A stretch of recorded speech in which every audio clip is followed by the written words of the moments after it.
President Trump firing up the troops in Japan with his signature Trump dance as he continues his 4-day Asia tour. DJT meeting with Japan's first female prime minister, a fellow conservative who was literally jumping on stage over the $550 billion trade deal they just signed in exchange for a lower tariff rate of 15%. The two leaders bonding over a baseball game while pledging a golden age of alliance. Trump then firing up U.S. troops on board the USS George Washington. Unlike past administrations, we will not be politically correct. You don't mind that, do you? When it comes to defending the United States, we're no longer politically correct. We're going to defend our country any way we have to. Our ultimate strength does not come from equipment. It comes from the men and women of the rank and file. That's true. It comes from you people. Want to get it off your chest? You're in the right place. They accuse this show of being run by boobs. Well, let me tell you about us boobs. We're real and we're spectacular. Want politics and fun sprinkled with a lot of laughs? Heard in every state in the Union and 1,000 cities around the world. We just finished 16 years of broadcast excellence, now in our 17th year. The Dave Weinbaum Show is streaming live all over the world.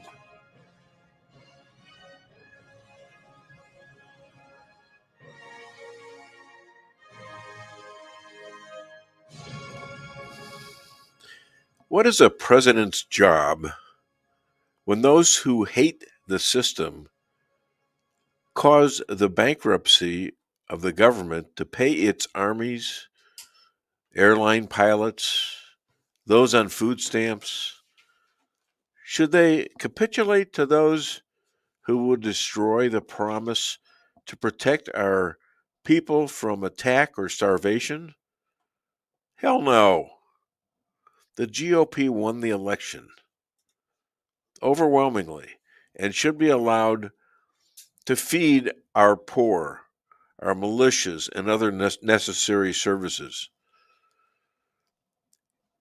As a crisis in the making by the losers of said elections, led by Chuck Schumer and the other America haters, and they're all in the minority, and they know it.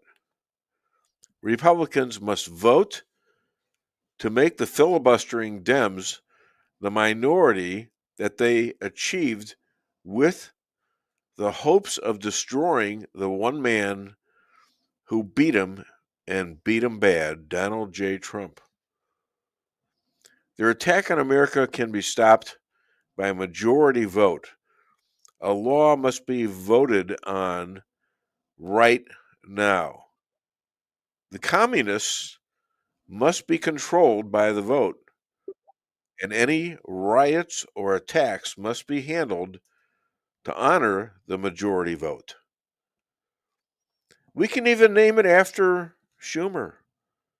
We'll call it the Schmuck Law. Contrast Trump bringing home the bacon for America through trade and peace with the latest bullcrap that the Dems are focused on. Tampon Tim pushing a hoax that the president's top priority is the White House ballroom. I can paint any damn picture you want for you. They're paying contractors to tear down the East Wing, but they're not putting money into the food bank that they're setting on. And when the White House press secretary said the top priority is the ballroom, we could not disagree more. Oh, my goodness. And Jazzy says Trump policies are killing people. Surprise. I think that the question should be, which party is truly about being pro-life? Which party is truly about the entirety of the United States, and which party is really more patriotic? I'm hoping that all Americans can finally wake up and say, we are going to prioritize ourselves. We are going to look for people that maybe we don't think they're super funny or super entertaining, but they will not try to deal death to us with every single policy. Hi there, this is Dave Weinbaum. We're here on Halloween 2025. And I'm here with my lovely bride, Lisa Ann Weinbaum, who I called about an hour earlier and said I left my wedding rings at home, and then I had a bet with J.P. Maxwell here, the great the great whatever he does. What do you do, anyways? I just hang out, push buttons. He hangs out. Yeah. I think he does something to do with helping the show go along. That's the anyways. rumor. Yeah. Ooh, look Okay. at that. And Look at that. it's Halloween. We got stuff coming in all the time. I think we look good enough to be a ghost or a guy with orange hair. Of course, we got this guy sitting here, right there. See, and that's a Trumpinator right there. Yes, he's dressed up as the Terminator. The Trumpinator. Yes. Yeah. Hello. That is compliments of Jenny. Yeah. Brighton from St. James. All right. Cool. Yeah. That's cute. So we're all on Halloween warnings here. We have Aaron that helps out at the show. I should give him honors because he's getting us on all these clips on X and Facebook. Yeah, he's got us on reels. I'm watching reels of Donald Trump and his daughter Kai Trump. And then right after that, I'm seeing my own reels, which are short little bits about the show. And it's really, really kind of cool. I think we're making a lot of progress here lately. And we're showing some really big numbers and a lot of different countries. All of a sudden, we got 16 to 20 countries listening to the show. And those are the ones that we can identify. So we're doing real well. And I want to thank all my buddies back in X who are helping out. They got a great group of people. And it's a real love fest for me to put my stuff down on Thursdays. I thought I was a pain in the ass. Well, I know I'm a pain in the ass. Just ask my wife. Yeah, see, I am a pain in the ass, Don't but sell yourself short. But you are short too. Yeah. see the crap I gotta take. How that hurts. It's too early in the morning for the whip. It's not even 10 minutes into the show. No. Now shape up. Okay, it's producer. I got it. Producer. Are you okay now? The guy was crying and then whipping me in the side, pretending it was my wife doing it, who would cherish that moment and has already. So happy Halloween to everybody. I hope you're having a good time. And it's also a couple of birthdays. We have our niece Sloan. She's going to be what, 19, 20? 23. 23. Yeah, I knew that. Yeah. Right. And we also have on the show Jeff and Stephanie Zink. And Jeff his birthday is today as well. No, his is tomorrow. Carter's is today. Oh, Carter. Yeah. Grandchild Carter. I think he's probably 20 this year. Or 19. I don't know. Those late birthdays are hard to. He graduated college, so. No, he graduated high school. No, I mean, yeah, all right. I thought he went. No, he didn't graduate. That's right. He graduated from high school. Yes. Straight A's too. Last May. Now he's putting up gutters with his brother, Cody. Yep. Okay. Yep. Well, that's fine. This guy was one of the greatest football players I've ever seen. I mean, they were afraid of him right through his senior year. I saw him make plays that were just ridiculous. He dragged 10 guys along with him for them to get him down, and he just didn't want to go any further. But, we live our own lives, and I hope he's happy. And tell you a little story about my grandson, Daxton. He's 15 years old. He's been to the finals in both the well, I guess I get the Rabbi first. So I think we're going to do the Rabbi first because it's early and he's there. So let's do it right now. Let's do the Rabbi. We got it all here. His book is showing Secrets of the Hebrew Bible. He's a wartime rabbi. You send those to IDF widows and their kids. Please welcome all the way from Israel, Rabbi Moshe Rothschild. Well, I was sitting around BSing while you showed your face, and good morning to you, sir. Good morning. How are you? I'm good. So, what is the BS of Judea and Samaria being not part of Israel? What does this mean? Why aren't Israelis calling it that? Well, I mean, Judea and Samaria is the most Jewish area, the most authentically Jewish area in the world. If you read the Bible, you'll see when they enter the land now led by Joshua after Moses died, the area of conquest was what's called Judea and Samaria, and that's what the Bible calls it. It's the most ancient Jewish land. Now, after the UN partition plan on November 29th, 1947, that area of the country was not meant to be part of the Jewish state, but the Arabs did not accept the plan. They went to war. And in 1948, they went to war again in 1967. And in Six-Day War in 1967, we redeemed those territories. I don't say we captured them because you can't capture something that belongs to you already, but we redeemed those areas. But technically, it's an area that's still quote unquote disputed territory, but that's the most authentically Jewish area. And there's a big push in the country that wants to annex them as, part of Israel, which is where I live in Judea. And,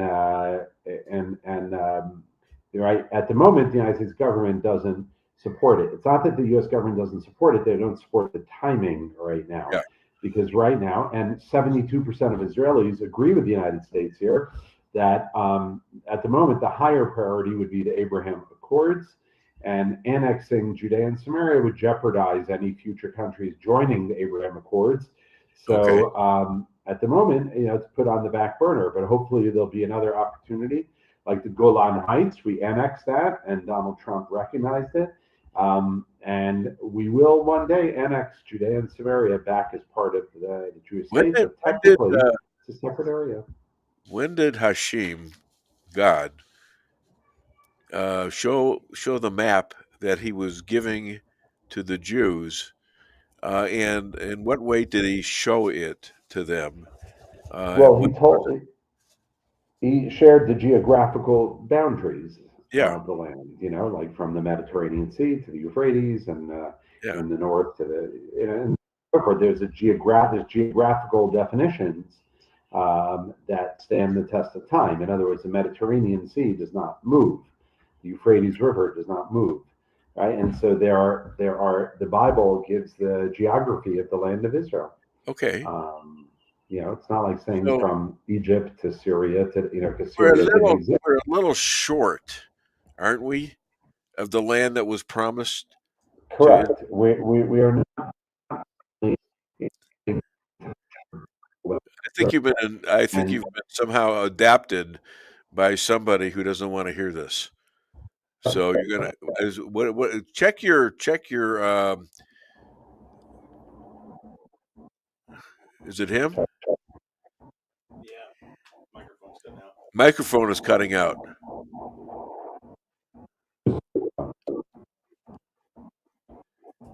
Oy vey. Yeah, something either got unplugged, Rabbi, or something, because...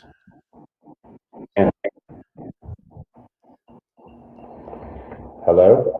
Yeah, now I can hear you. Yeah, mine is working. The green lights come on as I speak, so it must be, I think, something on your end. Is that possible? Well, he says no. I don't know. I don't think so. Okay. Hello? Yes. Can you hear us? I hear you perfectly, yeah. Okay, good. All right, well, let us continue. I'm just having a little trouble figuring out if God gives the Jews the land, and it is not afforded to them, especially over the how long of a period did they have? Did they have any and all of this land at one point?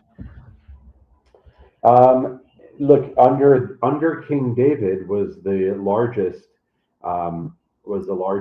conquest, and then you had King Solomon as well.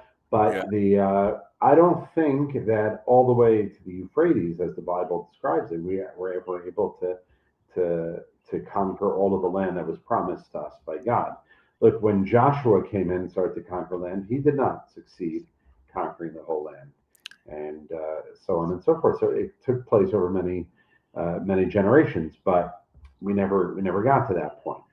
Well, why don't we remind the people that claim that Palestine somehow is somewhere within the Israeli borders when it doesn't actually exist? Remind them of the land that was promised us by the same God that they worship, allegedly. Right. Right. So look, you do have, it's a very, very small minority, some Muslims that will say what you just said. The Jewish people are the people of the book, as it says it in the Quran, and this Right. land was promised to us, and so on and so forth. Look, if you're talking to someone that doesn't believe in God, doesn't believe in the Bible, they don't care what the Bible says.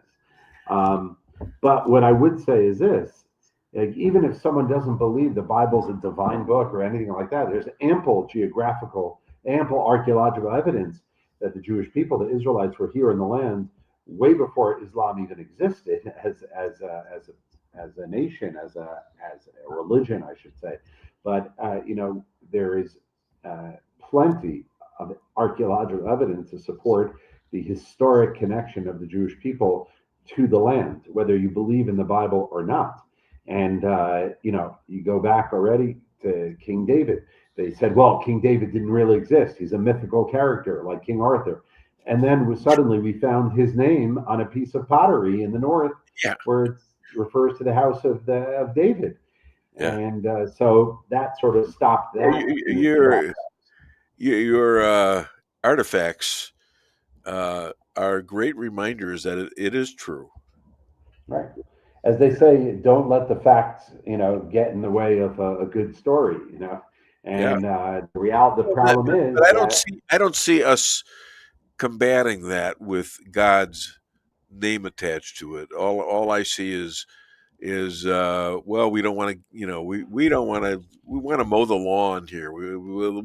I'll tell you what, they'll shoot us a couple of times, we'll shoot them back a couple of times, and then we'll just mow the lawn and make a deal. And that's got to stop, and it's got to be for real, like it is now. It is for real now. There's no doubt about it. It is for real, but I would say to you, go tell that to Donald Trump. Because when the Hamas has broken the ceasefire and Israel fight back, and then Israel said, "Hey, we're gonna move the border back to where it was," and Donald Trump told them to stop. So as much as what you're saying may be true, but the reality is at this moment, Donald Trump has put handcuffs on Israel and has threatened them and warned them and so on and so forth. So we cannot do that, at this point. And that's what happened this week, and we lost a soldier who had 5 kids at home and a wife. And Israel, I posted about it. Israel tried to, retaliate, and Donald Trump put handcuffs on it, So as much as I love Trump, I think that wasn't right, because Israel is a sovereign state and it has to be able to make its own decisions if they think that something is in our best interest. I would think so. And, Bibi went along with the program, and he's doing it. And Bibi is not a warmonger. Otherwise, we probably never would have gotten into this war. Am I right? Correct. That's correct. I mean, the left here, like the left in America, is going to make up anything they want and say whatever they can in order to get rid of Bibi and make up all kinds of lies and so on and so forth. But no, he's a man of peace, but he understands that peace has to come through strength. That we can't, he made mistakes in the past, but after October 7th, he learned his lesson, and then he didn't listen to anyone. He said, we're going forward, and he's not listening to the left. He's not listening to the so-called international community. We're going to fight this until, they're on their knees begging. And look, and they are, except that most Palestinians as they call themselves, or as they really are Arabs, many of whom are Muslim, still support the slaughter of 1,300 or so Israel Jews and some Americans too on 10/7/23 and took hostages. Equivalently, the death of the Jews today to the United States of America would have been 40,000 murdered citizens. Correct. Yeah. So what would we do in that case? We had a similar situation Well, with right. 9/11. However, that was 1,300. And I'm beginning to wonder how the hell that happened, even at this Right. point. Well, look, the United States spent 20 years in Afghanistan until Biden, with his tail between his legs and all kinds of mistakes, pulled out. But the United States spent 20 years fighting the Taliban in Afghanistan. Yeah, in No, Afghanistan. there's no world. I'm saying there's no world reaction. No one seems to care. No one, Israel fights back after the worst slaughter, and in our history since the Holocaust, and we see, you see what the world says. Yeah, yeah, it didn't exist. Yeah, Yeah, exactly. amazing. So the mass ultra-Orthodox are protesting to shut down, and they're shutting down Jerusalem's roads and public transport. And you had a response from another rabbi, Rabbi Daniel something. Would you explain that? Why are the Orthodox rabbis protesting the drafting of people for the Okay. IDF in Israel? Other than terrorism, that's Israel's number 2 problem. And then we have a social problem. You have a segment of the population that feels that they don't have to carry the fair share of the burden of defending the country, namely what's called the Ultra-Orthodox. I'm Orthodox, but they're what's called Ultra-Orthodox, and they feel that they're going to spend all day studying Torah, and the 18-year-old boys are not going to go to the army. And the government just had enough of that and started to put some of them in jail. They're draft dodging and not going. And look, my son has spent 2 years in harm's way, and why shouldn't their sons bear also the burden and the weight and the privilege of serving in the IDF? And so they went crazy and they started to protest, and there was a massive protest saying, about against this. And so for me, I think it was, from my perspective, I think it was a terrible mistake. This rally, it's like in your face, and well, they could always be sent to Gaza. Yeah, that's what I. Put up the first temple there that's been open in a long time. Right. Look, they were holding signs saying we'd rather die than go to the army. We'd rather go to jail than go to the army. Okay. Yeah, as far as I'm concerned, I'd rather my tax dollars go to spend for meals in jail than meals when they're sitting there doing, not supporting the country. Huh. So that's what I do. So Tucker Carlson, he probes Nick Fuentes. Who is Nick Fuentes? Do you know? So Nick, I don't know all the details, but he's a fairly renowned anti-Semite, right? Nick Fuentes, and he's not someone who's very pro-Jewish in his positions. I can't quote you exactly what he said and what he's done, but that much I do know. Do you know anything about Tucker Carlson in his opinions about having people like that and calling these Zionist Jews as if that isn't a badge to wear that we do?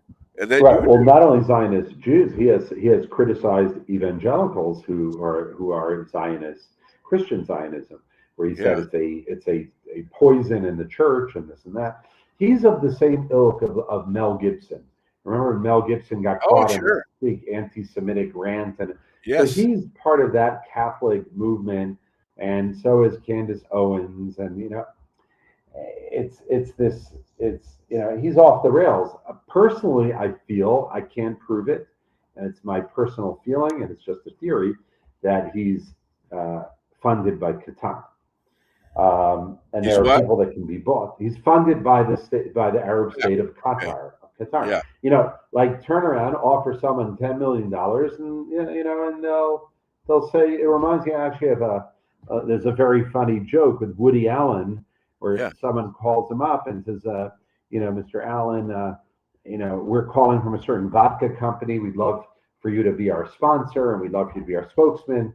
And he says, I'm sorry, but I don't drink. I think it's bad. I don't think I would never represent that. And they said, well, we'll pay you $10 million.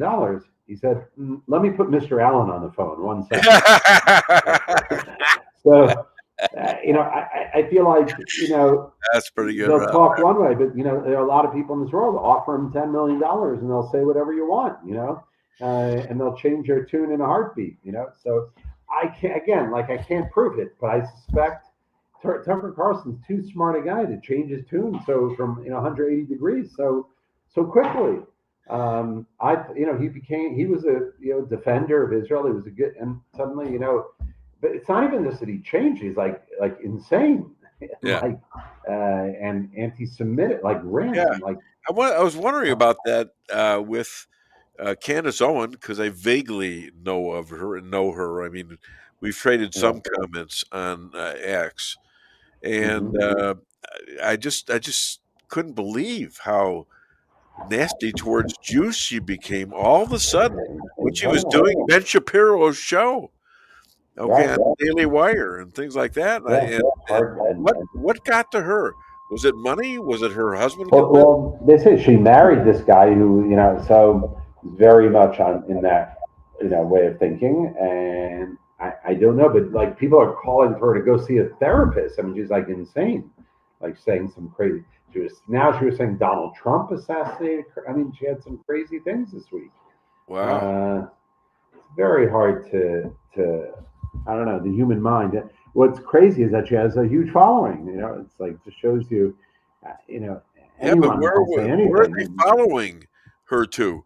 I mean, they're following her to one dead end after another. But they're buying it. Whatever she's selling, they're buying. This is how to be famous. I've got some clips later we're going to hear about these three young guys, and the School of Hard Knocks, and they wanted to make it big on social media, and they were in their early 20s, nothing much, but they decided to go after celebrities. And one guy goes up to a guy and says, "So what's it like to be a multi-millionaire?" And the guy says, "I don't know." He says, "Well, what do you mean you don't know?" He says, "Well, I got $4 billion. I don't know what it's like to be a multi-millionaire." Seriously, this is true. I mean, they're approaching guys like Tom Brady and Cruz, and now they're in with these guys. And it's only been a couple years, and they have 18 million followers, and they have a company based on this. And they can call these guys anytime they want to, or they can call them. Wow. What are we doing? We're Jewish. We're supposed to have this figured out. Come on, man. Yeah, well, get your guidance on me. I was not invited to the meeting when they decided you need either. They're all saying you Jews have it all made. Yeah. And my wife said that. Anyways, no, she didn't say that. I didn't get the golden ticket. And so I'm saying, well, where's my cut? I've been around for a long time. I'm an old guy now. Exactly. Where the hell is my cut? Yeah. Rabbi, when you find your cut, will you let me know? So apparently they just put you out instead of cutting you in, right? Yeah, they took too much. Rabbi, the Moyle took too much. It was not good. That's what it was. The Moyle's fault. It's always the Moyle's fault. He took too much. You said just a trim, and he gave you a crew cut. Yeah, it was more than a crew. It was a whole ship full. That's right. Okay. And they can take that any way you want to. Right. So, one other thing is, which is the biggest foe of Israel? China and Russia, or the UK and NATO? There's a good choice for you. That's a good question. I mean, I would have thought Iran, but Iran is backed by China. Apparently, I mean, I read this week they were trying to rebuild a nuclear program, aided by China. But China and Russia are like, I don't trust them at all, no matter what they say in public. Right. I don't trust them. Well, the interesting thing about what Trump did was, on his latest tour before he got back to his real job, which was to pass out candy from McDonald's makeup drive-throughs to little kids at the White House. I mean, this guy absolutely has to sleep on the planes. I don't understand it. Yeah, maybe he has a stunt double. Yeah, that's what I've heard too. I heard all sorts of stuff about what he is or isn't. So, do we have a real problem with the UK? Do they still resent Israel? I think they resent the United States, quite frankly.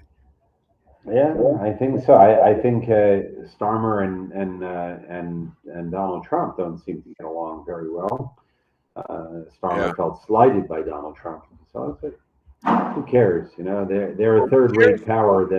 I'll tell you what. I think they're a third-rate power in the world today. They're not what they used to be. And well, there's a lot of talk about civil war in England. Because now they're being run by Islam. Yeah, I wouldn't be shocked. To a lot of these NATO places. So one last thing, update on Qatari attacks, weeding out Hamas oligarchs from Israel. So, I mean, look, Qatar actually made a statement that Hamas was in violation of the ceasefire as Israel tried to do something. So, but it's Hamas is still a problem. You know, the next stage we're going to see what happens if they're really going to disarm and if Qatar is really going to push them. Remains to be seen till all the hostages are out. We're not moving to that stage. You should never.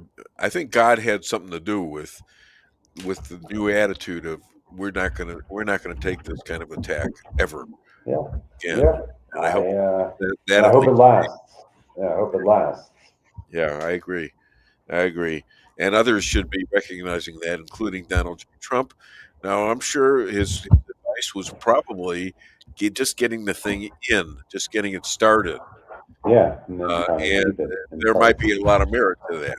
So, okay, but you got to see what's going on.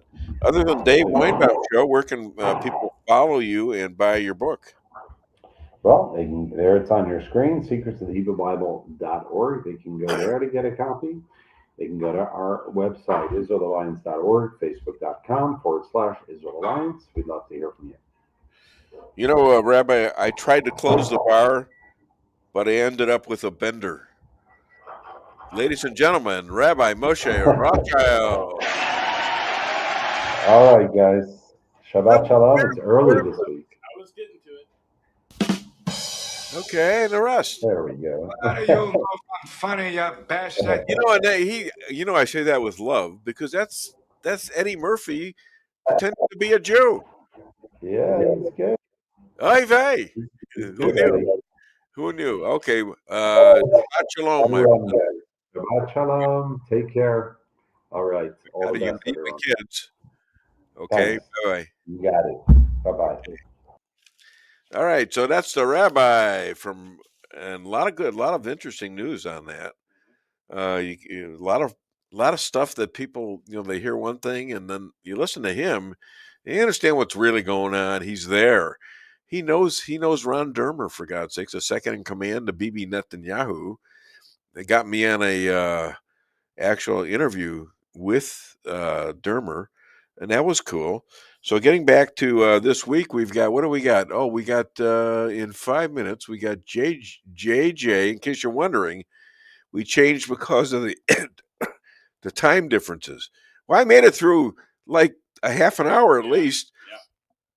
And now here it comes, the schmutz. So we're going to go to commercial right now, and I'll try to get my schmutz together here. Your home is your castle. You don't need unwanted hassle. Don't let those creatures move in to stay. Let us protect your investments. That's what we're all about.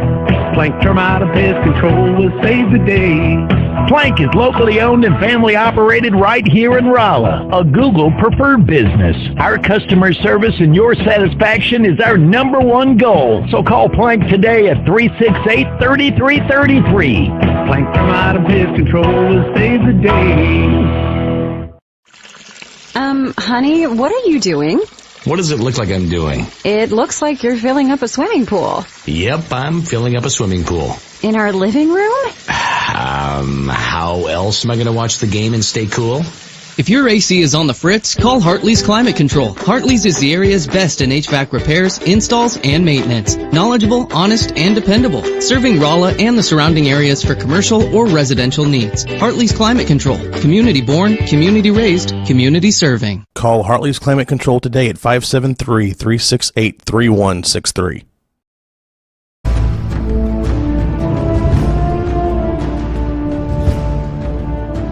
Never be too coy to tell your friends and family about koi sushi and hibachi. Celebrate the best Chinese-Japanese restaurant in the Midwest. Call 573-426-5551 to make a reservation or order takeout. Locally owned, 1808 North Bishop, Rolla, Missouri.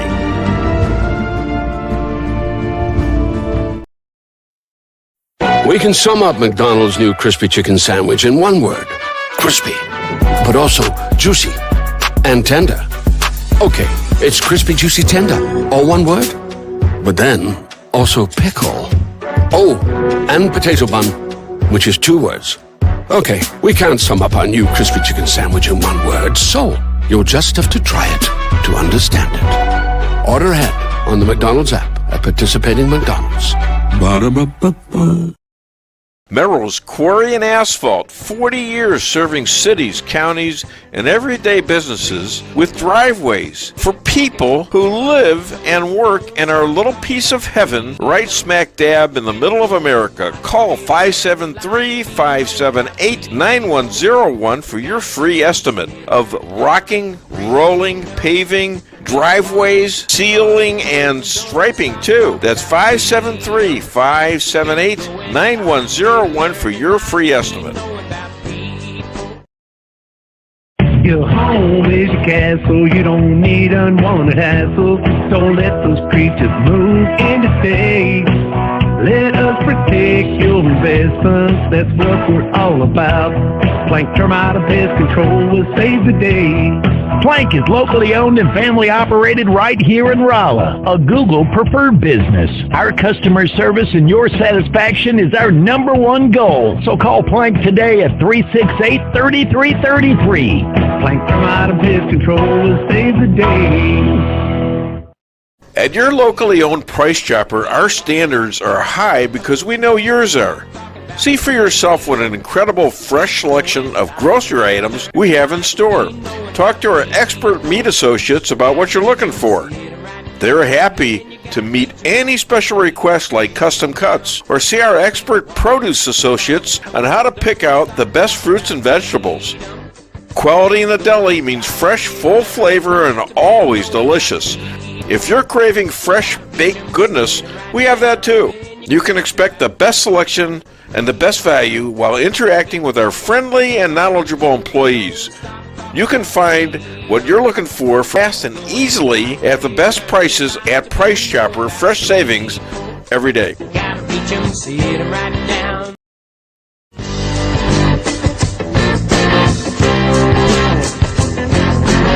A-Car Real Estate, where experience matters. 532 million sold since 2003, the number one sales volume in Phelps County. As a client for decades, I can say they are the best in mid-Missouri. Call 573-368-7355. That's 573-368-7355 for the best real estate experience you'll ever have. Gotta reach 'em, see it right now.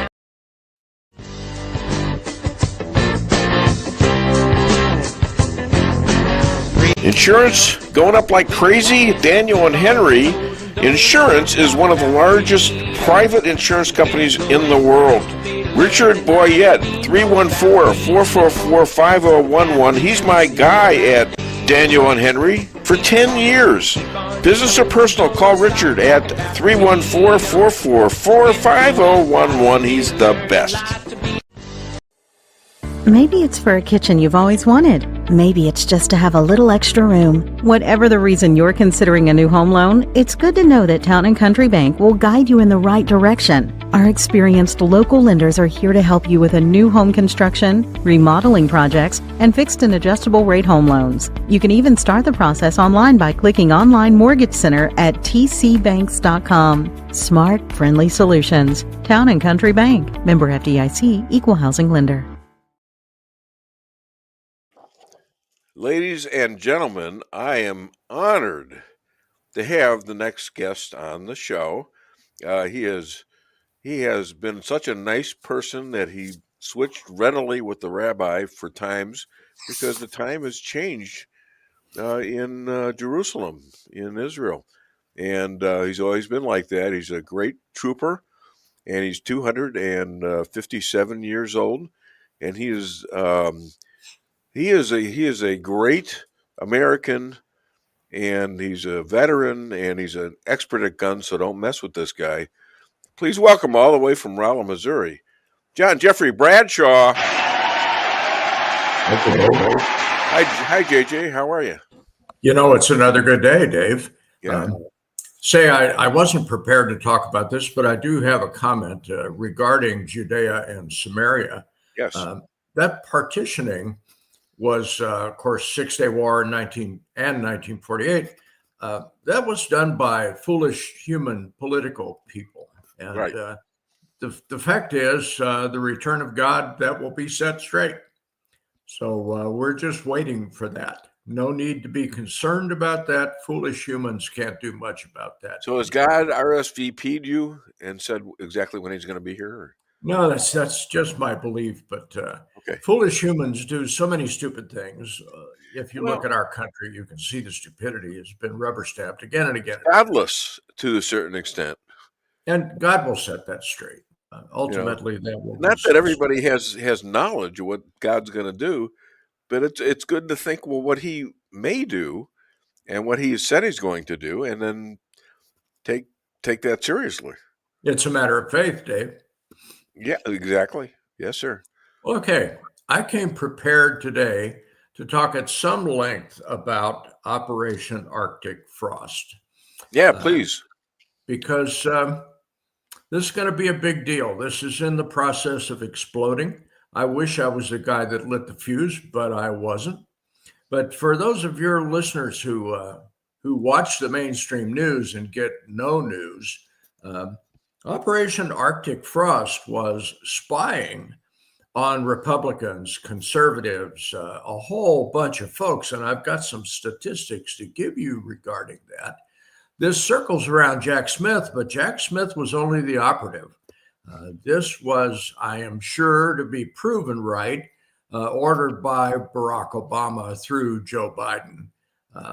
And I'm going to say this several times during this little diatribe. This is much bigger than Watergate. This is orders of magnitude bigger than Watergate. So here's the story.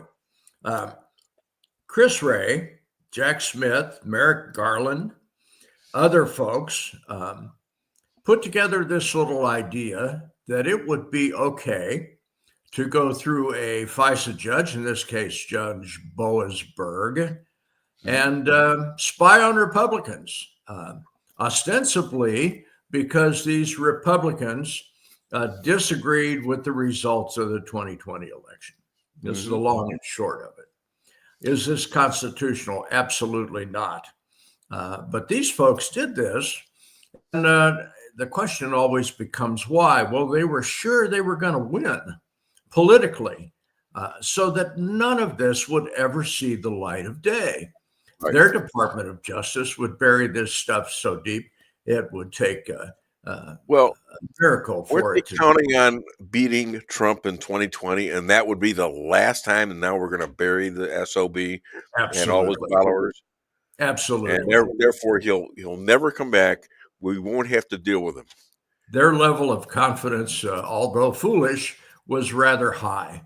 Now, let me give you some of the details of this thing. The reason this is such a big deal, the reason this is certainly more offensive than Watergate was the breadth of it.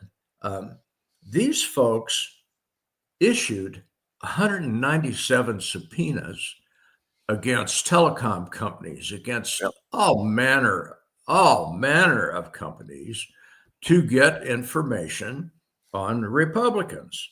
The Senate Judiciary Committee just released those subpoenas. And Chuck Grassley, who I like kind of, said, and I quote, they would investigate the entire Republican political apparatus, end quote. 430 people were investigated in this thing. Ted Cruz was investigated in this thing. And as far as groups are concerned, Turning Point USA, been in the news quite a bit lately. Yep. The Republican Attorney General's Association, Save America Political Action Committee. These folks are not communists. They're not subversive.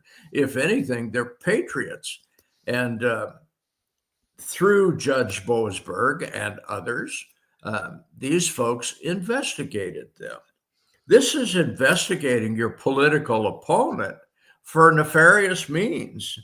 And Ted Cruz recently, a couple of days ago, called for the impeachment of Judge James Boasberg as a result of this and other things that he did against Trump. If you read what was released by the Judiciary Committee, page 60 of this thing has a whole pile of names in it, and 9 of those are Republican senators. Yeah. Now, Dave, let this settle in. These folks are duly elected senators, some of the most powerful people in the United States of America, being investigated by the executive branch of the existing party, the Democrats. And so somehow that is not lawfaring. You know, but what we're doing now, see, they weren't doing that, but we're doing it now, you see. Now, I don't understand the definitions. Dave, this is not lawfare. This is exposing disgusting things that were done by the other party that are likely to be illegal. These are criminal actions by them. They are. And it's pretty obvious to somebody like you and me. We look at this thing and say, that's got to be illegal. The Democrats would be saying, oh, no, that's just politics. It might be dirty politics, they're saying but it's just politics. It's business as usual for them. Let me go on. Page 101 of this thing lists the organizations that were investigated by these folks. It is a long, long list. And on page 101, Senator Ron Johnson, who's a Republican from Wisconsin, calls it, and I quote, orders of magnitude worse than Watergate, end quote. And it is. This is being pursued by DOJ, not as lawfare, not as revenge, although there might be a revenge component to it. This is done as the rule of law. These folks violated the law. They were pretty sure they were going to get away with it. That's the point that really sticks with me, Dave. Yes, it should. They were pretty sure they could bury this stuff where no one would ever find it. You label it as top secret, you stick it in a file cabinet, never to see daylight again, and Donald Trump won. And put it in the burn box, even in the burn box, where it was ready to be burned up. Got a room full of burn bags that somehow never got shredded and burned. Oh, my God. They got everything. So Donald Trump won. And I'm sure that there was a lot of clutching at chests and heart attacks because nobody in their organization thought that he could win. 34 convictions of felonies, for Pete's sake. Yeah, they're still talking about it. Huge judgments against him. Oh, yeah. And he won. He won. He kicked ass. And no, he didn't all just. Of a sudden, he kicked. All of a sudden, these people are. Just saying he won is not enough. He kicked their asses. Well, he kicked their asses. I guess so. The point there is, and this is the salient point, these folks were so headstrong that they had cheated enough to win that they were pretty sure they would never be called on this stuff. Yeah. And now you've got a DOJ, Pam Bondi. God, I love the woman. is digging this stuff out. They're declassifying it so anybody with a 5th grade education can read this stuff. And this is honest to goodness. This is not AI. This is not made up. This is plain old facts right out of the government, stuff that they thought would never see the daylight. Oh, yeah. And here it is. This has got to be, if I was a Democrat and in their shoes, I'd have committed suicide a long time ago because. Well, they're doing it right now actively. They're committing suicide. Yeah, they're political suicide. Absolutely, suicide of the Democratic Party. This amazes me that 34 people, 163 businesses investigated by the DOJ, and this is through a judge. A judge okayed this stuff. So at least they were going by the letter of the law in that regard. But I would suggest to you that complaining that the 2020 election was somehow rigged is not subversive. It is not treason. It is First Amendment. We're supposed to talk about these things. And guess what? It's true. Yeah, it ended up being true, didn't it, Dave? They got enough evidence to show that it's true. And you got enough people lying about it, like the former AG, Attorney General, that would be Barr. Yes. Remember him? Oh, of he course. He said before they changed the power that on December the 1st, when the election being in November, he said there's no overthrow of this election. We didn't see anything wrong. He never had time to even investigate it. He just called it off, and he was Donald Trump's guy. How about that? Well, at least in words, he was Donald Trump's guy. I got to question the guy's motives. Well, now he says, well, if he gets elected, I'm going to back him. But Dave, recall that you and I have been called crazy right-wing lunatics, conspiracy theorists. I mean, yeah, but you're more believable than I am people that I know that are not real conservative said, yeah, Bradshaw, you're a lunatic. This couldn't possibly happen. And here it is. It did happen. The evidence is coming out. And you and I discussed the potential for whistleblowers. I'll bet you a nickel, and I'm not a betting man, and I'd win it, that there are whistleblowers coming out of the woodwork of the Democrat Party. Why? Yeah. Because they're going to get prosecuted if they don't roll over and play good. They already are. Don't you just love it? They already are. That's why they're not fighting back like you would think they would fight back against the actual happening. They got nothing to fight back with. I know. There is absolutely nothing there. They got caught with the goods. They got caught with their knickers at their knees, and there's not a damn thing they can do about it. Yeah. Except roll over and say, please, Ms. Bondi, be merciful to me. I'll be happy to tell you everything that occurred. Somehow they're not there yet. And I don't really know where they're going. I don't know what they're thinking. Are they thinking maybe they're going to get China to overturn the United States or something like that? I don't think they understand what a strong president this has been for 8 months now, 9 months. Dave, you and I only see the published snippets of this stuff. What's going on behind closed doors, I'm sure, is much, much greater than the little bits and pieces that they release. Well, okay. I'm a patriot. I'm a citizen of this country. I will sit here and wait. You can spoon feed me this stuff. Some of it I might believe and some of it I might not, but I am an independent thinking man. And this is enormously entertaining to me, Dave. I don't have the words to describe how entertaining this is, because I'm finally seeing some justice, just a little bit, that's coming down the pipe. A lot more smiles on this show. And a lot more listeners too, quite frankly, because they thought of me as another one of those conspiracy guys like you, and we knew what we were talking about, didn't we? And we knew we were looking at evidence in other places than the mainstream media. We were looking at both, actually. So was I, and we found out that pretty well we could conclude that the 2020 election was absolutely thrown. It was rigged. A lawsuit against the one of the vote collecting companies, I believe, from Bondi. Yeah. So, and that is ongoing. Yeah. The point is the vote tabulating machine folks left the back door open, and they left the back door open, I believe, on purpose, so that those can be rigged. If you remember, there were votes tallied in the middle of the night, big chunks for Biden that didn't exist in daylight the day before. How did this happen? There was nobody there. We're running the machines. It was on film where they had middle of the night.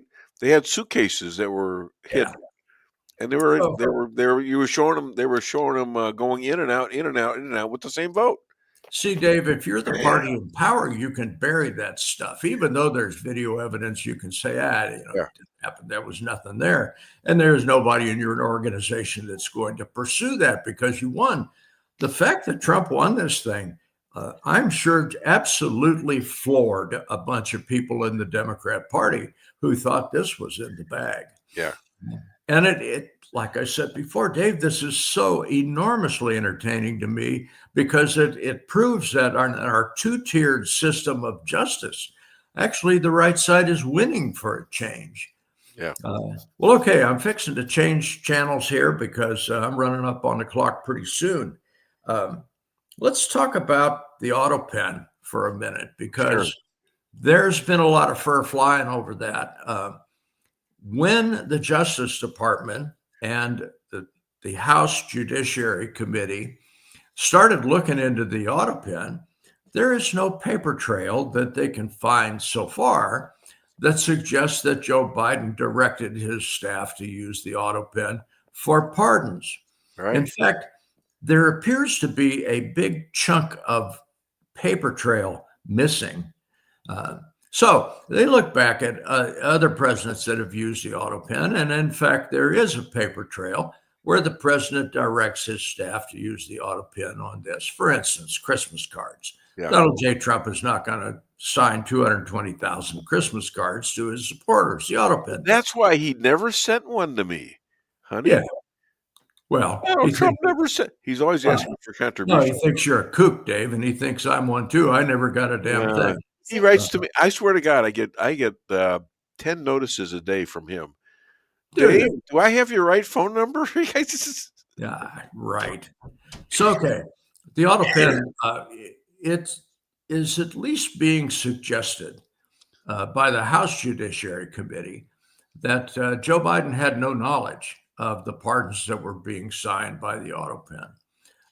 And if that's the case, that would be unconstitutional. That would be illegal and would make those pardons void. Yeah, how about that? Now, if those pardons become void, a whole bunch of people on the Jan 6 committee, a whole bunch of people in DOJ and CIA should be concerned because their get out of free jail card has just been removed. This may unfold to be something as big as Watergate as well. No, it's going to be bigger. Of course, the Dems thought this too would be buried. Nobody will ever see this. Well, guys, you didn't hide it well enough because people like me are seeing it. I read transcripts all the time. I rarely watch videos because they're a waste of my time. I can read a whole lot faster than I can watch. So I read this stuff. And there are little nuances in there that say, oh my God, the Dems are guilty of this or that or something else, little bits and pieces. The Bondi Justice Department is digging that stuff out. Oh my God. And along with the FBI now, the CAPS team doing Patel, real good. When they appointed Patel as head of the FBI, I thought, here comes another dud. We've had a whole bunch of them. Why would you say that? This guy has got a fire lit under his butt, and he's not stopping. And he's got Dan Bongino working too. Isn't that great? And Judge Janine. Okay. She's kicking ass too. If you look at the list, these people are patriots, unabashedly patriots. You look at his believe in the whole Constitution of the administration. United States, who believe in justice, And they're proving it every single day. You look at his whole administration, and when you see him in a meeting together, and how many times did you see Biden running a administration meeting? Biden wasn't capable. Running them. Huh? Biden wasn't capable. He couldn't find this a guy's urinal in running the it, and bathroom you can without see- somebody to help him. You can see they love working for Trump, and Trump loves what they're doing, and there's hardly any focus other than that. And then he has the press in there every day. Yeah, when's the last time Nobody you ever saw does that, that. Dave? No I've president never seen did that before. Trump. No president did that. And they're And asking these are free for all. any questions they want, generally. Yeah, anything. Yeah. You can ask whatever you want. I'll answer it to the best of my ability. If not, I've got a staff here that's as sharp as they come. All right, let's do a quickie on John Fetterman, because this man is starting to stand out as quite an operative. John Fetterman, of course, Democrat of Pennsylvania. SNAP is supposedly going to run out of money. About 42 million people are going to be food insecure, if you believe those numbers. And Fetterman said, no, I'm not playing the party line on this. You guys are wrong on this. And here's a Democrat operative. I mean, this guy was elected as a Democrat that's starting to look and smell a lot like a Republican. It makes the far left of the Democrat Party very nervous, because this guy is abdicating their far left lunacy. They got a guy on CNN. They put him up almost every day on CNN, no, mind you, and he's showing the Democrats what's happening to them during this, that where they're thinking they're gaining, they're getting the hell knocked out of them by Trump supporters, and a lot of Democrats are going over blacks, Asians, people who believe we should have cops working, that we believe that the towns must be cleared up of crime and murder and all this. And still there's still Chuck Schumer standing in the way. Now I'm wondering what they're going to do about this, and I did my monologue on it. Can't they make a law that says we're just going to have, instead of this filibustering thing with the 60 people you need, we're going back to 50 plus the whatever it is. They can't let them strip this. This is an attack on America by the party that lost the election overwhelmingly. And that seems to me like that could be a constitutional, if they do it in Congress, the guys at the Supreme Court, they can't do anything about it. Well, the filibuster has been on and off for decades, Dave. Yeah. And whichever party happens to be in power uses it to their advantage. I think if they limited the filibuster to continuing resolutions or budgetary issues and left it in place for other legislation, I don't think that'd be a problem. Getting that passed somewhere. They can't let us go down with not paying our soldiers, not paying our air controllers, pilots. They can't do that. There's something wrong with that, and they can't let that, because we have the votes without the crap of having to go to 60. Yeah. That's the filibuster for you in the long and short. Exactly. Next Friday, I'll give you a lecture on how the filibuster came about and why it is a good and a bad. I appreciate that. I got a party shot for you, Dave. I don't know what I'm talking about half the times, but it seems like it's logical, and it seems like that would be approved by the Supreme Court. In fact, they wouldn't even look at it because it's a law. Yeah, and that might happen. They do. They're not supposed to be making laws.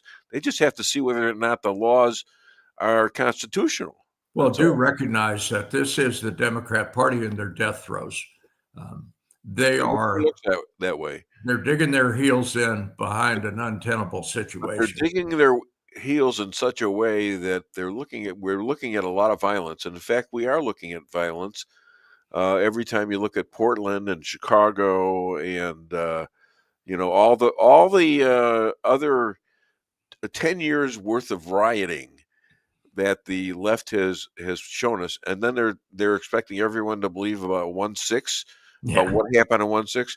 Well, that's coming out today too.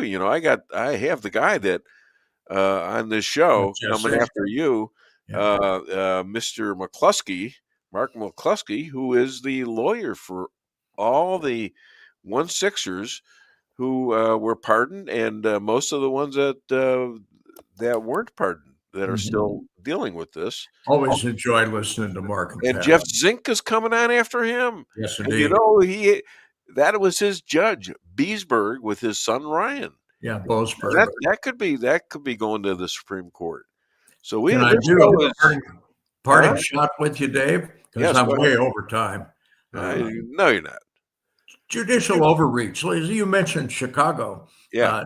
District Judge Sarah Ellis, who was an Obama appointee in Chicago, ordered Border Patrol official Greg Bovino to give her in-person briefing every single day regarding the immigration sweeps in Chicago. Yeah. It didn't take but 2 days, Dave, for this to go to the Seventh Circuit Court of Appeals, who said, not a chance in the world. This is way judicial overreach. You ain't gonna do it. You know what's happening? These people, the judges, they're all looking for Supreme Court or higher positions in the system, and they're looking. Remember what I did there? Oh yeah. We're going to nominate you for the Supreme Court. Yeah, you know what I'm saying. Well, of course, it's all a matter of power. I suggest District Judge Sarah Ellis. You got way out beyond the tips of your skis. What a clown! People will remember this. You'd have Judge Judy over these people, for goodness sakes. Dave, we're over time. All right, I have enjoyed this immensely. All right. Well, listen. Other than Dave Weinbaum Show, where can people find you? I guess you don't want to be found, do you? Those that care about me know where I'm at. Those who would be my enemies would be well advised to stay away from me. Do you want to tell him this one, honey? No, go ahead. All right. Now this is breaking, so I thought I'd break this with you, since we don't do a lot of humor with you, although it can get humorous. Now, if government shutdown continues, Pfizer could lay off as many as 200 members of Congress. Yeah, seriously. There you go. That's very true. That you know about funny. I don't know much about funny, but I am a bastard.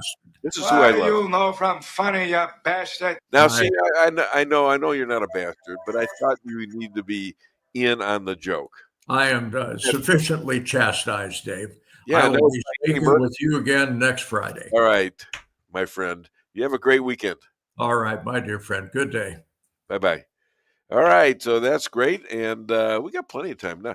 See, he was always concerned about there was a close time between him and the rabbi, and so now my next interview is like at 9:30. I've got all sorts of time. Oh boy!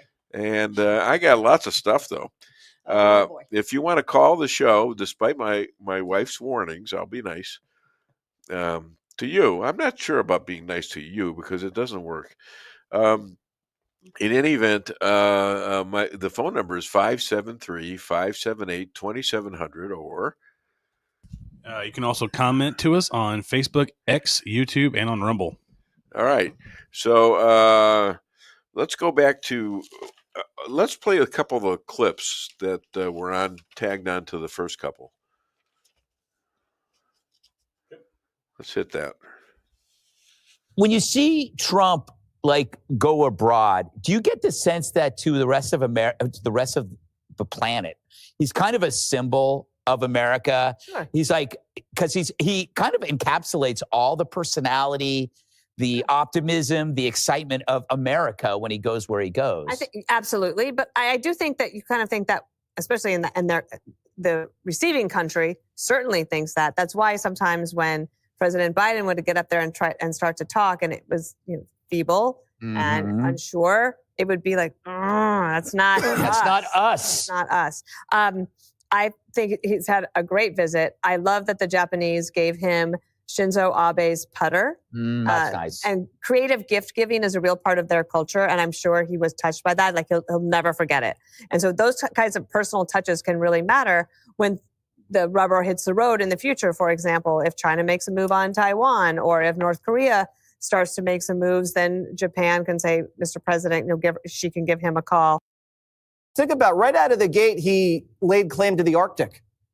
And then what did he do? He basically now controls the Atlantic and European theater, from the Ukraine mineral deal, the UK trade deal, the EU trade deal, the NATO deal. Then he locked up OPEC. We have huge leverage over OPEC because the AI deal, the peace deal, and then we established deterrence with the Iran strike. And then we kicked the Chinese out of Panama, and Maduro's next, so they better watch out. And then we just came all the way up the East Asian rim, Australia, Malaysia, Cambodia, Thailand, and signed this great historic trade, mineral, and defense pact with the Japanese, our closest and dearest ally in the region. We have basing rights there.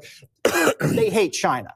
And I'm not saying we have checkmated China, Greg. I would never go overboard. You know me. But everywhere, every inch of the globe, we have confronted them with economic and military power. Are they just going to be forever stuck in this hole that Biden put them in? Yeah. And I would say Trump continues to dig that hole deeper for them. He does these things that are just normal, like building a ballroom, and then they fall into a very deep hole, and then they find themselves in this endless cycle that the American people just look at and they roll their eyes. And I mean, look at this. He's just having fun. To Jesse's point, he's just winning 4 trade deals at ASEAN. Then he goes and he gets this big deal in Japan worth 1/10 of their economy in a year. I mean, that's ginormous. And that's after he does no tax on tips, no tax on overtime, bombs Fordo, releases the hostages. I mean, all this in just a few months. And it's paying dividends. Like, I wish Jessica was here. I'm going to text her this polling because I just found some new polling where... Let's do that. Oh, wow. Let's text Jessica. Polling. I'm going to text her. 43% October of last year said the economy is the biggest problem. This year, 24%. Wow. So 20% fewer say the economy is the biggest problem. The same process he once put Martha Stewart through, pleading not guilty in his first court appearance. The charges, obstruction and making false statements to Congress back in 2020. The trial's locked in for Jan 6th, the day before that terrible January 6th. And the media is already acting like it's the second coming of Watergate.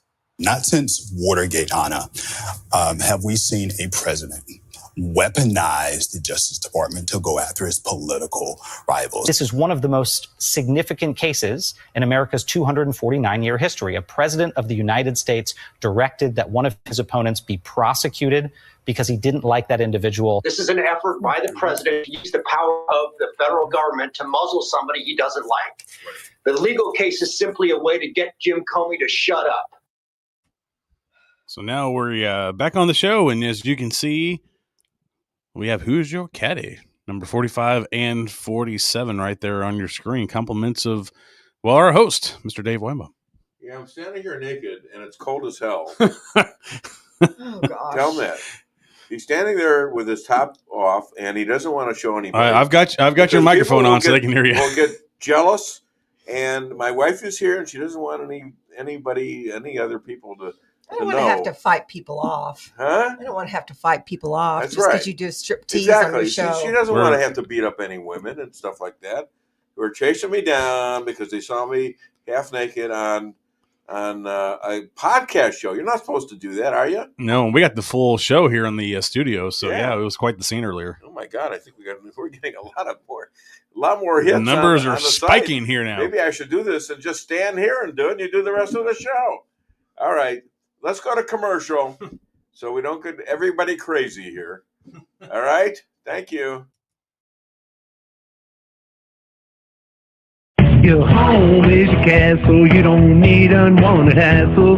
Don't let those creatures move in to stay. Let us protect your investments, that's what we're all about. Plank Termite and Pest Control will save the day.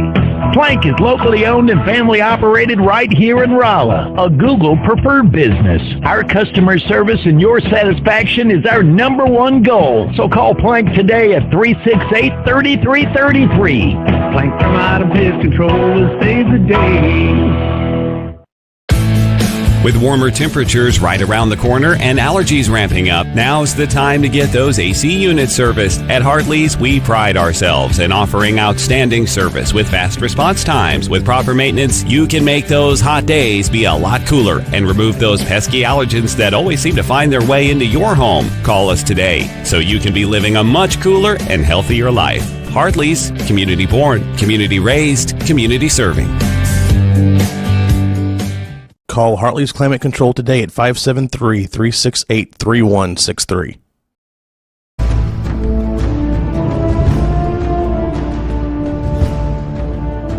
Never be too coy to tell your friends and family about koi sushi and hibachi. Celebrate the best Chinese-Japanese restaurant in the Midwest. Call 573-426-5551 to make a reservation or order takeout. Locally owned, 1808 North Bishop, Rolla, Missouri.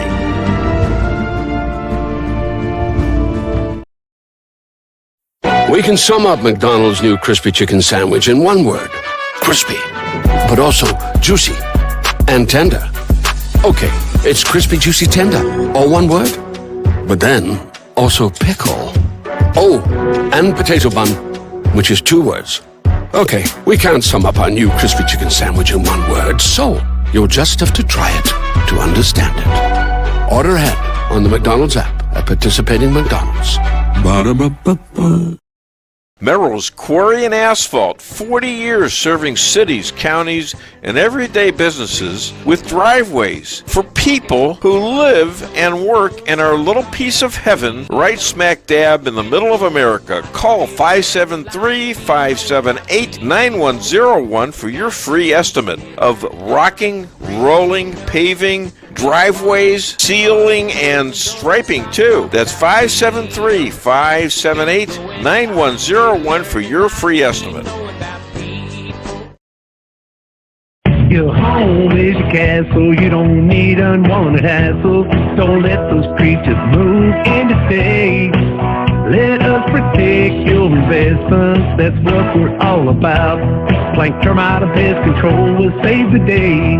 Plank is locally owned and family operated right here in Rolla, a Google preferred business. Our customer service and your satisfaction is our number one goal. So call Plank today at 368-3333. Plank Termite and Pest Control will save the day.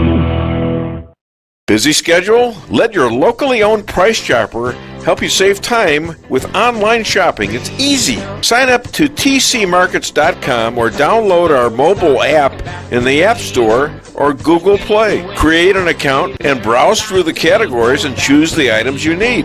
When you place your order, your personal shopper will get all of the items you've selected, taking the same care you would and following your notes. We offer free curbside pickup, so you don't even have to get out of your car. Start your online order today and no online shopping fee for a limited time. Go to tcmarkets.com or download our mobile app to get started. Price Chopper.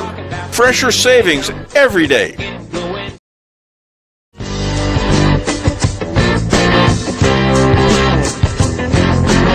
A-Car Real Estate, where experience matters. 532 million sold since 2003, the number one sales volume in Phelps County.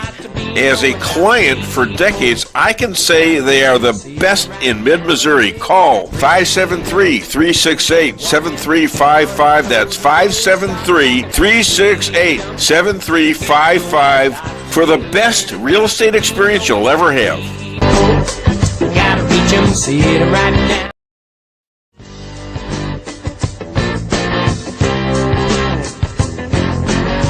Insurance going up like crazy? Daniel and Henry Insurance is one of the largest private insurance companies in the world. Richard Boyette, 314-444-5011. He's my guy at Daniel and Henry for 10 years. Business or personal, call Richard at 314-444-5011. He's the best. At Town & Country Bank, we are committed to providing exceptional service to our customers. We do more than just provide loans for our community. We help make dreams become reality. Whether it's a new home, farm, business, or a new car, we would love the opportunity to help. Stop by one of our 2 Rolla locations and let our friendly lending team remind you how special hometown banking can be. Smart, friendly solutions. Town & Country Bank. Member FDIC. Equal housing lender. Hi, we're back. And yes, I am clothed. And I have comments? Oh, let's do that. Yes, I don't recall doing that. I wonder if we good morning, Roy. He's got a heart there. I wonder what that means. I think he's a friend of John Jeffrey. And Roy Maddox, yeah. They were greeting each other. And that's Ann Maddox. I think that's a daughter of John Jeffrey Bradshaw. Great job, Rabbi Moshe from John Jeffrey Bradshaw. And John Jeffrey Bradshaw, right after I left the show, you guys went to frontal nudity. What gives? Hey, when you got it, when you got it, JJ, and you used to have it, you flaunt it. And I flaunted it a little bit because I had something I wanted people to see, and it's on the back of the shirt. And it's "Who is your daddy?" It's a picture of Trump on there, and it really said, "Who's your caddy?"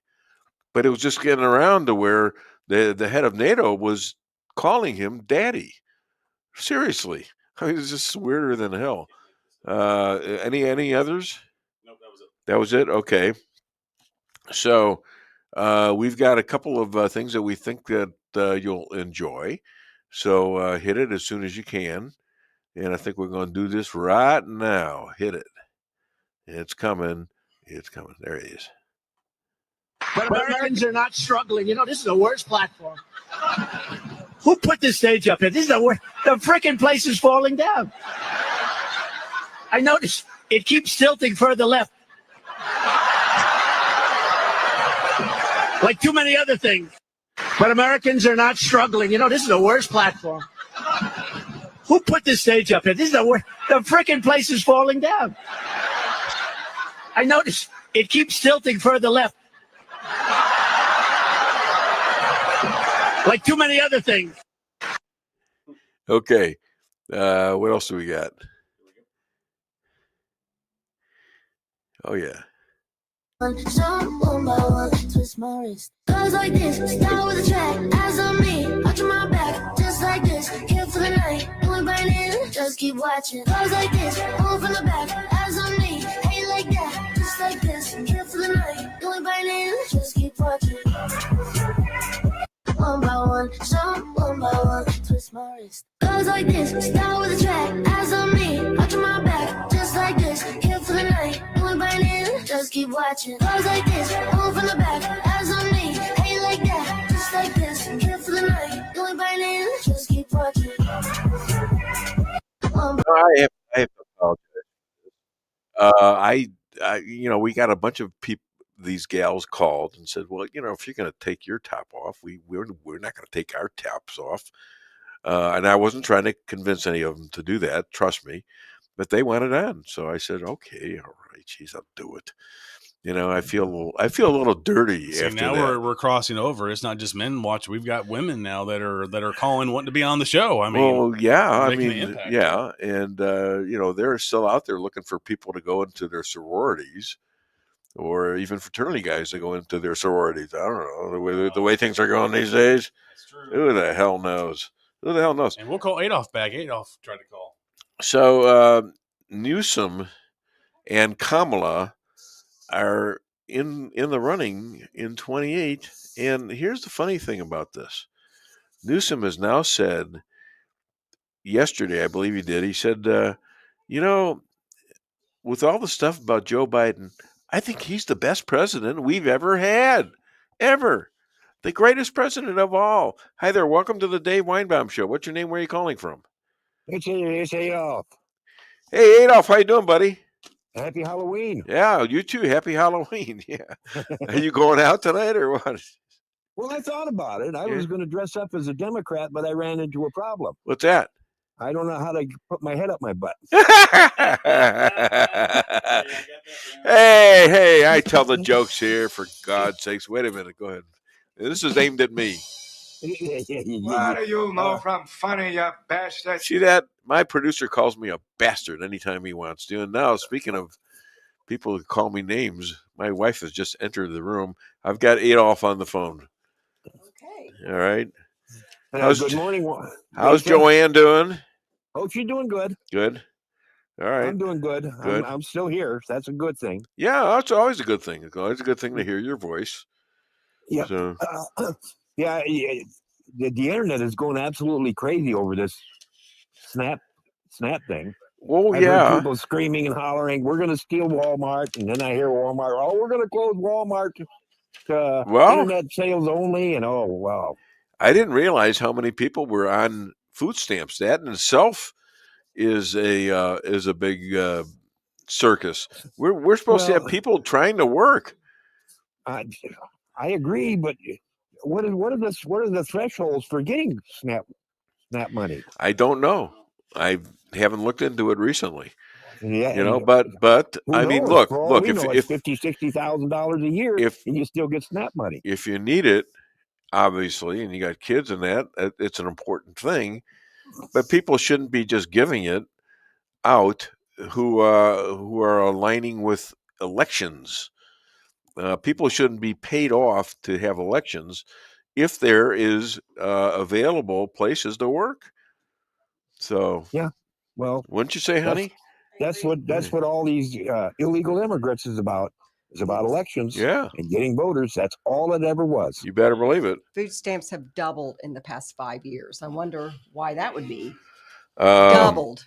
Well, because of and the interesting thing about that is Powell just put another 25% or quarter of a point lowering of the interest rates, and the S&P. Then they showed what he was actually doing with the Biden administration. He was going up almost every other month. It was purely political. The guy's a lying little bastard, and he's going soon, and Trump knows it. And but Trump is not in charge of him, but he can call him things like "too late, Powell," and that's exactly what he is. But he's really more of a political jerk. What else you got, my friend? Not much. All right. I just get up in the morning and I do what I got to do, and I go to bed at night. Well, that's but you called the show, and you're a good guy, and I know that. You're married to a good woman, and I appreciate your friendship. Yep. All right. Yeah, well, I've had her for 53 years, and I can't see changing now. No, I wasn't going there exactly. But You have a great day, and have a great weekend. Okay, you too. Thanks. Bye. Bye. Adolf from Dixon, I believe. Right? Yeah. Isn't it? Yeah. Okay. Oh my God! Look at the whole board is full of. Can I pick some of this off? All right. Well, we have somebody trying to get on there, and I think I see him. We can just throw him on the show because I'm ready for him. Throw him on the show. This guy. He's a pizza eating anti-communist, a Sicilian. Watch it. I'm in a bad mood today. He is the godfather. The godfather of Raleigh says, "Eat your pasta, not your pizza." Anyways, let's welcome author Chris Adamo.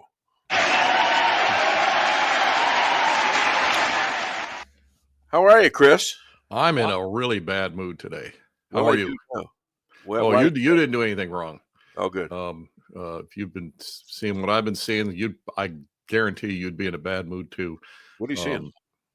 Well, we have a country on the verge of all sorts of major good things, and literally even a major spiritual revival.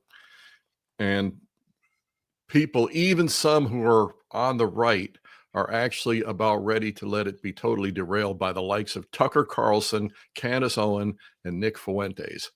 And it's disgusting what they're saying and doing, but it's even more disgusting that anybody believes them. I mean, if you have a nut standing on the street corner uttering stupidity, that's sad. You have people gathering around thinking he's somehow an icon of wisdom or something. That's a whole lot sadder. You know, we were just talking about all three of these people with J.J. Bradshaw. And he is also, he thinks that they're doing it for money. And how much money do they need? I mean, they're changing everything they say. Now, Fuentes, I don't know a lot about, but he's a big anti-Semite. Yeah. And Tucker Carlson interviewed him. And two of the three worked for Charlie Kirk. One of them worked for Candace, worked with Ben Shapiro on Daily Wire. It's confusing. It's really confusing. It's really appalling. I don't think it's money. I mean, I don't doubt that there's bribes and things like that involved with this. There always is, but it's something much bigger than that. I do think that Candace Owen is one of those people. Do you remember? Oh gosh, let me think if I can remember the name of the gal. The little gal that she started out as Hannah Montana on Disney. And she was this little Miley Cyrus. Miley Cyrus, yeah. And if you remember, she was this little cute teenager gal, and she was a star among the other little teeny boppers and all that. Yeah. And after a while, her star began to fade, and so she began to get more and more unhinged, to where she's doing these absolutely obscene things on stage because she's so desperate for attention. Yeah. And I do believe that that's what's going on with Candace Owen. She actually came out. She got a lot of notice from people because for a while, way back when, she was this very articulate, outspoken conservative who happened to be black, which that's okay. That's a twofer. We got a black woman who's saying the things. I was very complimentary of her, which she liked. I mean, we didn't have long conversations, but I wanted her to know that I appreciated what she was doing. Right. And all of a sudden, turned on the Jews. Right. And then all of a sudden she went off the rails, and it's like, yeah. How can I get attention?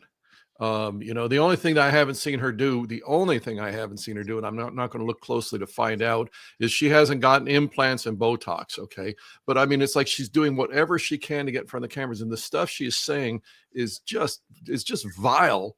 And yet it's like there's two groups out there that are giving this attention.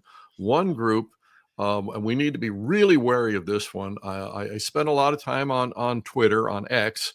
I do that to promote my book, and I could talk about that at length when you want to. But there's a movement that always happens on there. It's always when the Democrats are on the ropes. Okay. And what happens, you put up a post, you put up just a decent mainstream post, hey, the stock market's up, we're happy with Trump, whatever. And you get swarmed with these little, I call them ankle biter troll bot accounts. You get swarmed with them.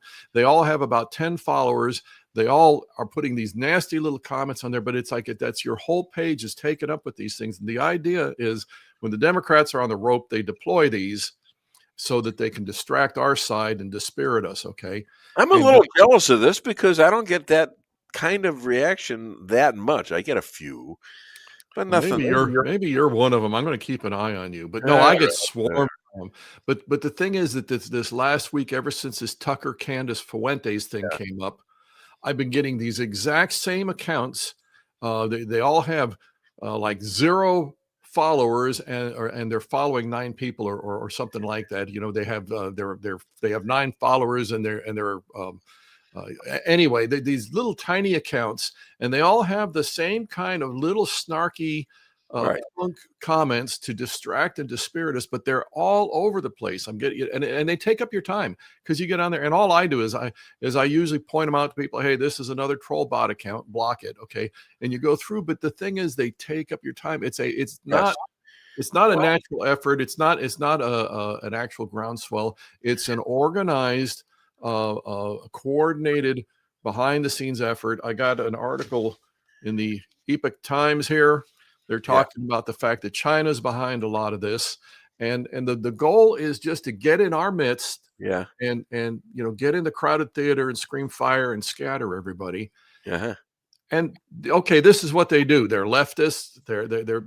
But there are people who have been on the right who jump on this stuff. And I mean, I see people that I thought were good patriots, and they're agreeing with Tucker. They're agreeing with Candace. And before long, they're basically agreeing with Hitler. And it's like, not only do they discredit all of us with this stuff, they're doing the bidding of the enemy. Now, think about the fact that Zamdani is about to be elected mayor of New York. Yeah. Okay, which side of this issue would he be on? He'd be on the same side as Tucker. He'd be on the same side as Candace and Fuentes. Okay, so if you're a conservative and you're on the same side as this guy, what does that make you think? Do you question that a little bit? Who are my allies? Well, I don't know all of the things that Tucker is going into. I did see something interesting that he did about calling out the 9/11 report and had some kind of a congressman ex-congressman explaining how it happened and all that it was something went wrong, and the committee that did the write-up of the 11/1 conspiracy, where they blew up the buildings, he didn't do a good job on the report. So I'm still lingering on some things that I read from at least Tucker that I'm wondering if he has anything to this. Have you read this? I haven't heard that specifically. I will tell you at this point, I will not trust anything that Tucker says from this point forward. I mean, unless Tucker has a. Did he say that made you pissed off? Well, it's the whole thing. It's been that Hamas is really the victim here. Israel is really the one committing the genocide. He said that. I'm summarizing what he said. Yeah, he said that. Okay. He said this last week. He said that there is nobody that I detest more than evangelicals who are pro-Israel. Well, Tucker detests me then. That's fine. Yeah.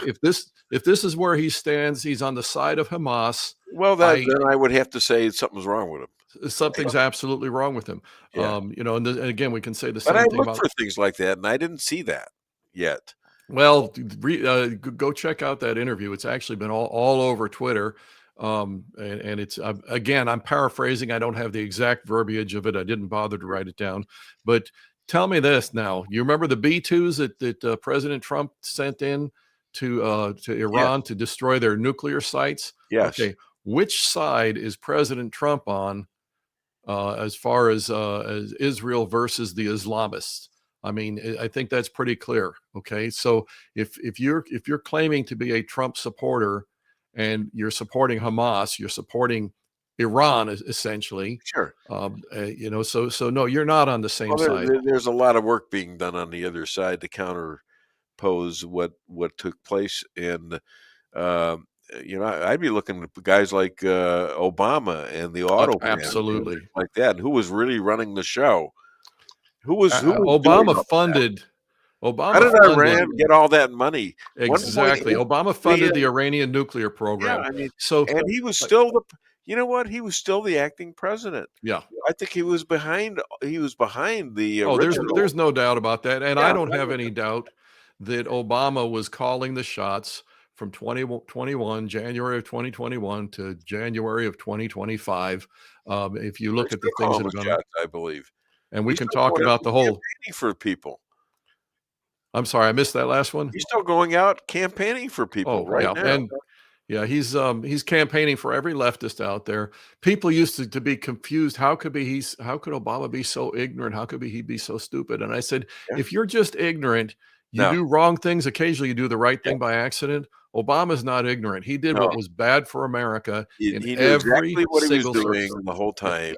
And with Joe Biden becoming the president, the sock puppet, he ran the whole show. His people were there running the show. Even the Jews were talking about the 2-state deals and oh, you can't do this with the. I get it. I understand who really was the enemy, and Barack Obama and the rest of the Middle East lovers of Islam being the only religion. Not every Muslim is like that, but if you're not a Muslim, we kill you. No. See, that was the Obama kind of. Where's the neutral ground with these people? There is no neutral. There ground. is no neutral ground. Right. Absolutely. It's no more neutral ground is when they get captured and put in jail, and then all of a sudden, and I don't even think that neutralizes either. There's an Islamic doctrine called taqiyya, and the American spelling is Taqqiya for those who want to look it up. Yeah. And what it says is you are authorized by their supposed God to tell any lie you need to tell to advance Islam. Now tell me something. What kind of an ideology would you have if you advance it through lies? I can tell you who the Bible says is the father of lies. And I can also tell you that he's also the head of the Democrat Party. So, and you see them operate the same way. And we can definitely talk about, other things going on like the government shutdown and the lies that are being told. An ideology that advances itself through lies has no interest, has no intention whatsoever of ever operating in truth. Right. Okay? And we have that in our country. We have that going on right now. God bless the fact that he got us Trump back even with 2020, and none of those people there prepared for Trump coming back because they thought as of 2020 he was dead meat, and they thought the whole movement was dead. They had a total domination of the electoral process. Thankfully, the chess pieces were put in place. There have been some heroes fighting, just relentlessly fighting, and I'm going to mention one of them that you recall is General Michael Flynn fighting against the leftist onslaught, just incessantly, just tirelessly, for a decade now at least. That we're going to call out these people wherever they rear their ugly heads. We're going to call them out and make sure everybody knows about them. And this is what we've got to do. And some of us obviously we were horrified at the murder of Charlie Kirk. Yes. But then there was such a backlash, a positive backlash in the wake of it, that people are talking about things like a spiritual revival in America. I just will say this again, that if there is going to be a genuine spiritual revival in America, it's not going to be under the headship of Tucker Carlson, Nick Fuentes, and Candace Owen. These people are hijacking it, and the fact that they're even getting away with it shows that the deceit is just huge. I can understand it. I'm going to do a little bit more work on. I know personally about Candace, and I still don't understand why she's doing it, but she's doing it. There's no doubt about that. And it's either she got married, she's got kids, maybe the husband is an influence, or she is gotten where she needs the attention and she needs the money. It's a combination of those, because the thing is, if you're in her position, attention means money. Yeah. And by the way, if I can totally sidetrack, and then we'll get back to this, but I do have to tell you, I should have probably sent you the post. A great lady on Twitter, and her name is Mom of Data Republican. You can go look her up.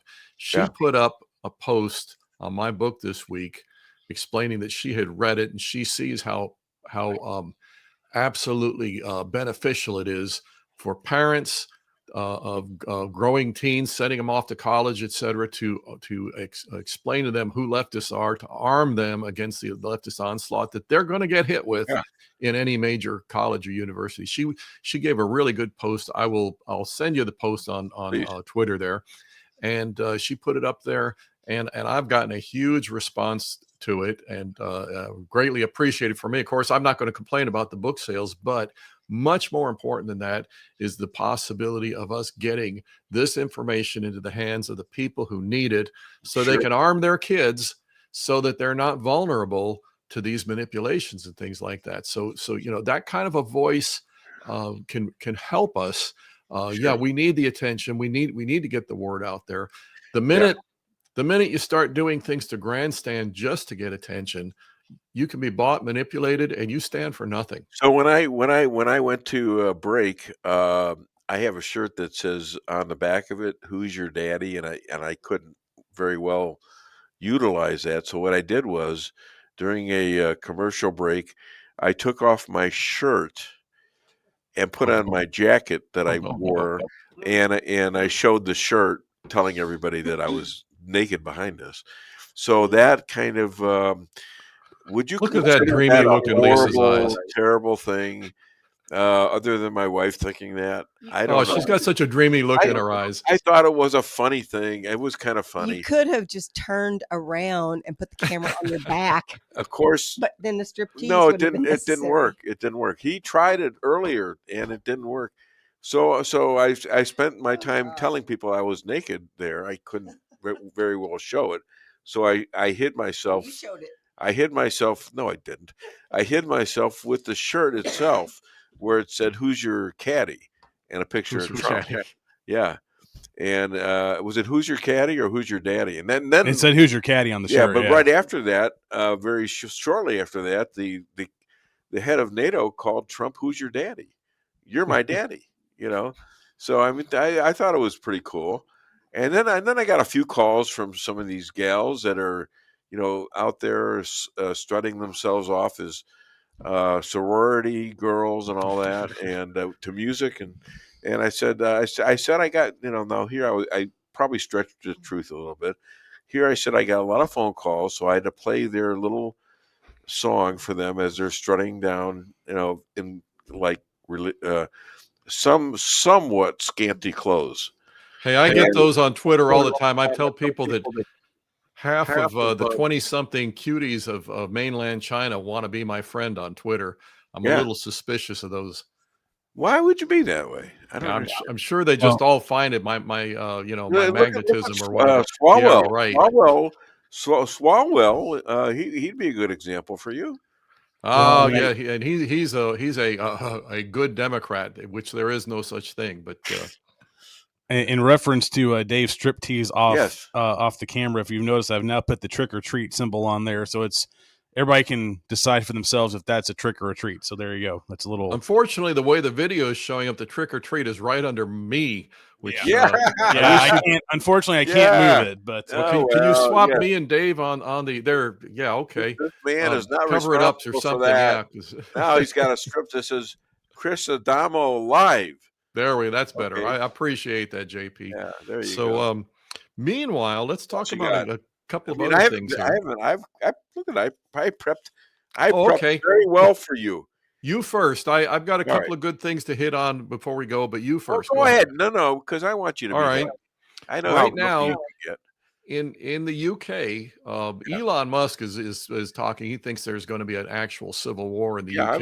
That was one of the things I was going to talk about. The only reason it hasn't happened yet is because the UK bought into the leftist insanity some years back of disarming themselves. And so now the government has all the guns. And so the common man, if he's going to fight a civil war, he's going to fight it with a pitchfork against an armed government. Okay, so that's not going to work so well. But right now, Nigel Farage, who's the Donald Trump candidate in England, he is actually polling higher than the current Keir Starmer, who's the current prime minister, who's a total toady, total minion for the Islamists who are trying to overtake England. He's that bad. He's the one who's saying spearheading this movement to institute laws that if you criticize Islam, you go to jail. If you say something the English government doesn't like, you go to jail. And right now, Nigel Farage is actually polling higher than Starmer. Well, I heard his numbers are totally in the toilet. But he's got the guns. Yeah, right. That's how they do it. Yeah, and I'm wondering about our relationship with England. I think there's been a lot of stuff that's gone on, and this right up through Trump. Who was this guy Steele? Where did he come from? Mm-hmm. England.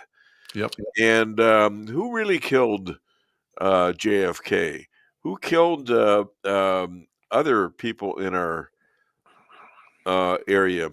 When James Bond was lollygagging with supposedly CIA characters, was that really true? Was he going against us, or was he? There's lots of stuff behind the scenes. I'll just say that for starters, there's lots of stuff behind the scenes. Be careful of the rabbit trails. When you got somebody, for example, there's a guy that we used to be friends, we aren't anymore, that I had a knockdown drag out with because he's convinced that General Michael Flynn is the one that's coordinating all of the Obama attacks and everything against our side. And when nothing could be further from the truth, you don't fight the war as hard as Flynn has fought the war and sacrifice as much as he's sacrificed in order to just put up a facade that you're actually not working for the enemy. I mean, you can get ridiculous with this stuff. Be careful of the crowd that says my conspiracy is better than your conspiracy. Well, we've got to be very discerning. I like things that make sense. Okay, they've got to make sense that I can verify. Yeah, and that's unverifiable. He was tricked into doing whatever he did, and he didn't do anything wrong. Right, and they were there to go after Trump right from the get-go. And Flynn was one of those who when he was in the spot where the Obama crowd said, "Okay, here's the information we want you to give everybody," he said, "I can't give that out because it's not true." And that's when he became public enemy number one in their eyes, and they were going to destroy him. Well, they were going to use him and or destroy him. Exactly. And probably destroy him after they use him.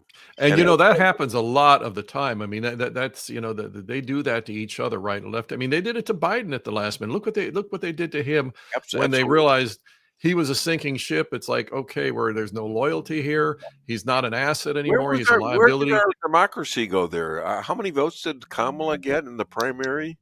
Excellent point. Excellent point. The things that have happened in the last several years that, and these are the people, by the way, that scream loudest that Trump is a threat to democracy. Okay. The one thing, remember chapters 2 and 3 of my book have to do with leftist hypocrisy. Okay. If we give them credit for being anything more than lying hypocrites, we've now given them a toehold they don't deserve. Okay. And every step of the way, this is how they operate. So yeah, you have to. Yet, Devin Newsom's best president ever. Guess who that is? Okay, Gavin Newsom. You mean? Yeah. Okay. Who's he saying? Is he saying Biden or Obama? Biden. Yeah, I wouldn't be surprised. Best president ever existed. He said it just a day ago, I believe. One of the things that you have to understand with Gavin Newsom is that, and it's a little bit like the Miley Cyrus thing, except without the good looks. Okay, is that he's got good hair?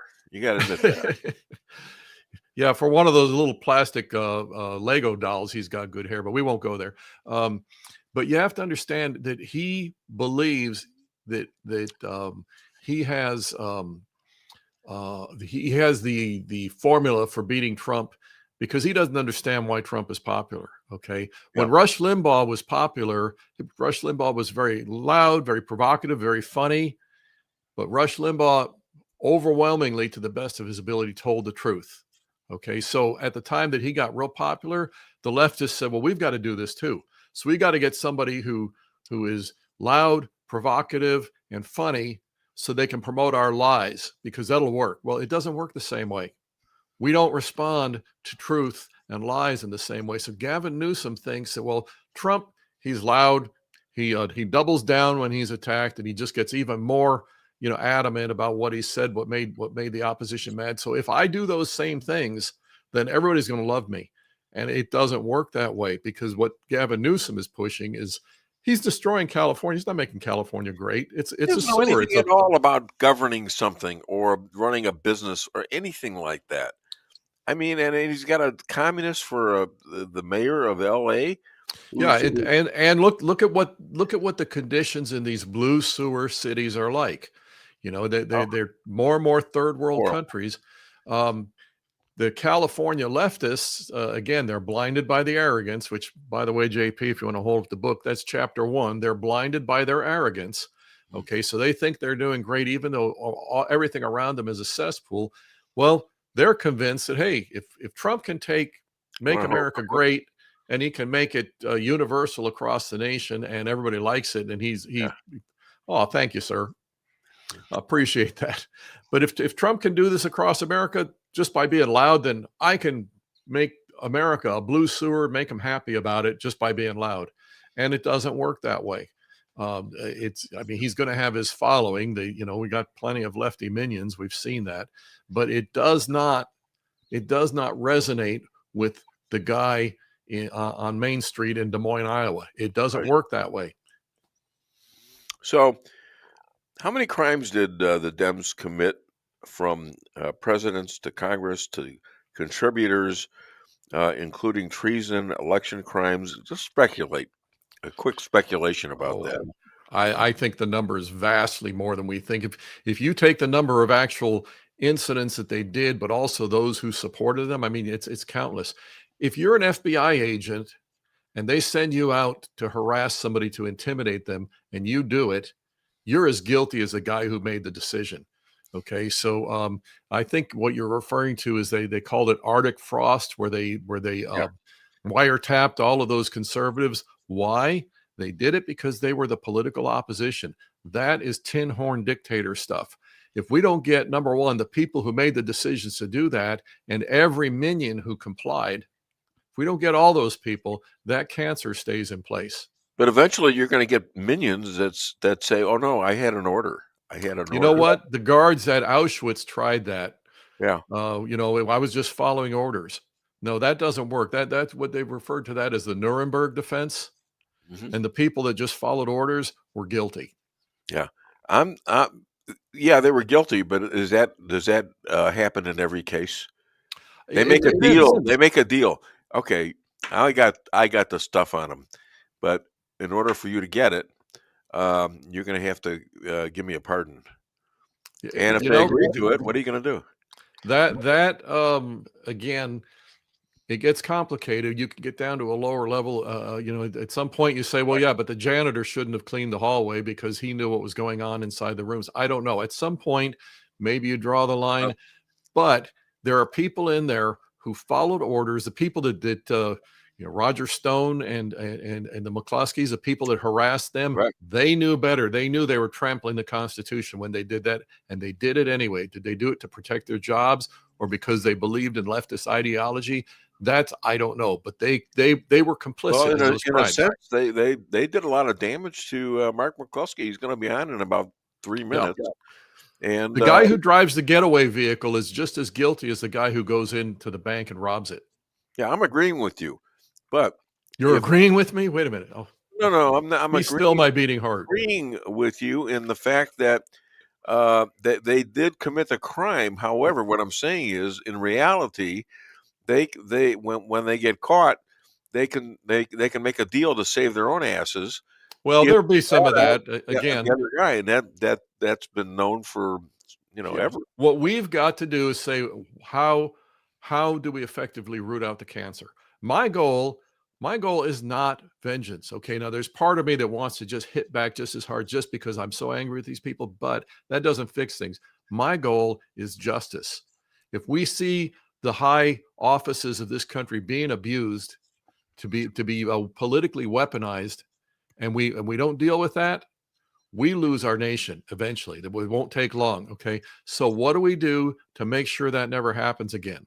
You get the criminals that made the decisions. You get those who followed those decisions. You get those who should have known better. Out they go, and they get prosecuted. Yeah. Okay. Dem whip, not wit. There is no such thing as a dem wit, is there? Dem whip. Catherine Clark on their Schumer shutdown. Of course, families are going to suffer, but it's one of the few leveraged times we have. This is their attitude. They don't give a damn about it. Again, I'll point to my book. I say leftists never truly care. They never care about any cause or any person they claim to champion. It's always a matter of using them for their political agenda. When Obama they had the shutdown during Obama, he took extra money and extra assets and extra personnel to go out and shut down veterans memorials and things like this because he wanted to maximize the suffering. The left always advances itself by maximizing the suffering. Marx promoted maximizing the suffering to promote Marxism. Okay, my friend. Other than Dave Weinbaum Show, where can people find you and buy your book? It's still available at Amazon, and as I told you with that Twitter post from Mom of Data Republican this week, if you can look it up, it's very necessary to arm and equip our side to fight the left. Why did Biden's FBI win all the dance contests? This is probably not going to be funny, They Dave. did a mean wiretap. Yeah, you've been outvoted, my friend. Thank you so much. Thank you. Wait a minute. You're not done. What do you know from funny, you bastard? And don't take that seriously. I don't really think you're a bastard. I'd never say that to your face. All right? I think You still owe me a Big Mac. You owe me a pizza. Well, I told you, go to Cheyenne, go to Mondello's in Cheyenne. If it's not the best pizza No, you've you're ever going to had, send me a pizza. I'll buy it for you. And we keep doing commercials for you about pizza, and you never pay. All right. Thank you so much. You have a great weekend. You guys have a great weekend. Keep up the good work. Bye-bye. Okay, and my next guest is in waiting, and boy, oh boy, he's got a lot to talk about. I can tell. I hope so. Anyways, and he's just so emotional. This guy, the next guy. Two Americans barefooting in their backyard barbecuing supper, suddenly invaded by 350 BLM and Antifa trespassing. What did they do? And here's a guy who's going to tell you, Mark McCloskey. Actually, it's McCloskey, right? Is it pronounced? Yeah, it's McCloskey, Mr. Weinbaum. I represent that. Okay, so Pat's not here again, and hopefully she's doing well. All right. Yeah, she had a little surgery yesterday. She's had some ongoing issues, but she's fine. She's just cosmetically, she chooses to not be visible these days. Well, just tell her I say hi. I sure will. All right. So you've got all these agents now. Are 274 agents all of a sudden appeared at 1.5 or 1.6? I'm sorry. Yeah. And how many other letter agencies run by Brennan, Clapper, Comey, Hillary, Merrick? I mean, where are you now? I mean, there's so much stuff coming out. Somebody's got to be paying attention to this. Well, and the thing is that we've now seen video of the FBI guys. They might be FBI, they might be other agencies, wearing Trump wear, getting their instructions on how they're supposed to infiltrate the crowd, and saying, it's like the pre-game warm-up where they're in the White House, not in the White House, I mean in the Capitol. You can see them looking like they're trying to blend into the crowd, talking to their superiors about what are we supposed to do, where are we supposed to go. And now in light of what Cash Patel's revealed about the 274, FBI agents in the crowd, the agents provocateur, some of them are coming forward as whistleblowers now. And I was just reading this morning saying, if you're going to deploy us in crowd control or infiltration, you need to give us appropriate protective gear. You have to give us instructions, and you have to give us an idea what the hell we're supposed to do, because they're just sitting out there. And obviously, I've seen some video now where Capitol police officers, for example, wandering around on their body cam saying, where am I supposed to go? What am I supposed to do? We need more munitions. We need more stuff. We need more tear gas. We need more rubber bullets. It was a cluster. It was, yeah. And the second word ends and starts with an F. Expect from a Biden situation. You know, it was amazing, and you know now we have this Operation Arctic Frost, right? Which has been revealed that they were surveilling the FBI, and Jack Smith was surveilling now 430 individuals and entities, including members of Congress, senators. I've looked at the first 160 list, and I'm embarrassed to say that my name doesn't show up. Yeah, what happened? I don't know. I was saying this to a buddy of mine yesterday. If I'm not one of the top 160 people that pissed off the Biden administration, then I haven't been doing my job right. Yeah. I mean, I'm pretty sure I'm not on the list either, and it kind of bothers me in a way. Well, the list is now 430 as of yesterday, so I haven't seen. Maybe they caught us at the end. Yeah, I don't know. I mean, we could wear that as a badge. Well, hell yes. If it turns out that I'm on that list anywhere, or Mr. Weinbaum is, we'll make big. Yeah. I fought the Biden administration. All I got was the idea that it's going to be Weinbaum and McCloskey, not McCloskey and Weinbaum. There you go. There's a chance that you with the last name beginning in W is going to beat the Irishman with the McCloskey. Yeah. All right. Yeah. Well, it's age before beauty, right? Yeah, age before beauty. Thank you. Thank you. I just stripped this shirt off. I swear to God, I was naked from the waist up. Do you do this Hulk Hogan thing? Nah. No, I'm a little bit more subtle than people like you. So what I did was I have a shirt, and on the front it says, what is it? It's golf ball, and it's 45. On the back there's a picture of Trump, and he's saying, "Who's your caddy?" So I couldn't maneuver that and put it in the front. I probably could have, but I took my shirt off, and I had all these gals calling and everything. My wife's pissed off, and I showed my shirt, and then I went and put it back on. Our show got out of control. It was out of control temporarily. Did the American Optometry Association call up and thank you for causing so much blindness? No, but thank you for asking. I'm glad you're concerned about that. What happened was these gals who were doing rushes for sororities, who were dancing around and stuff like that, they called me and wanted on. Yeah. And so I had to put them on. I put them on a couple times, and now they're okay. All right. And they were not exactly fully dressed. Let's put it that way. They were exposing areas that you might not want your daughter to be exposing. Well, anyhow, when this whole government is supposed to be about transparency, right? Yeah.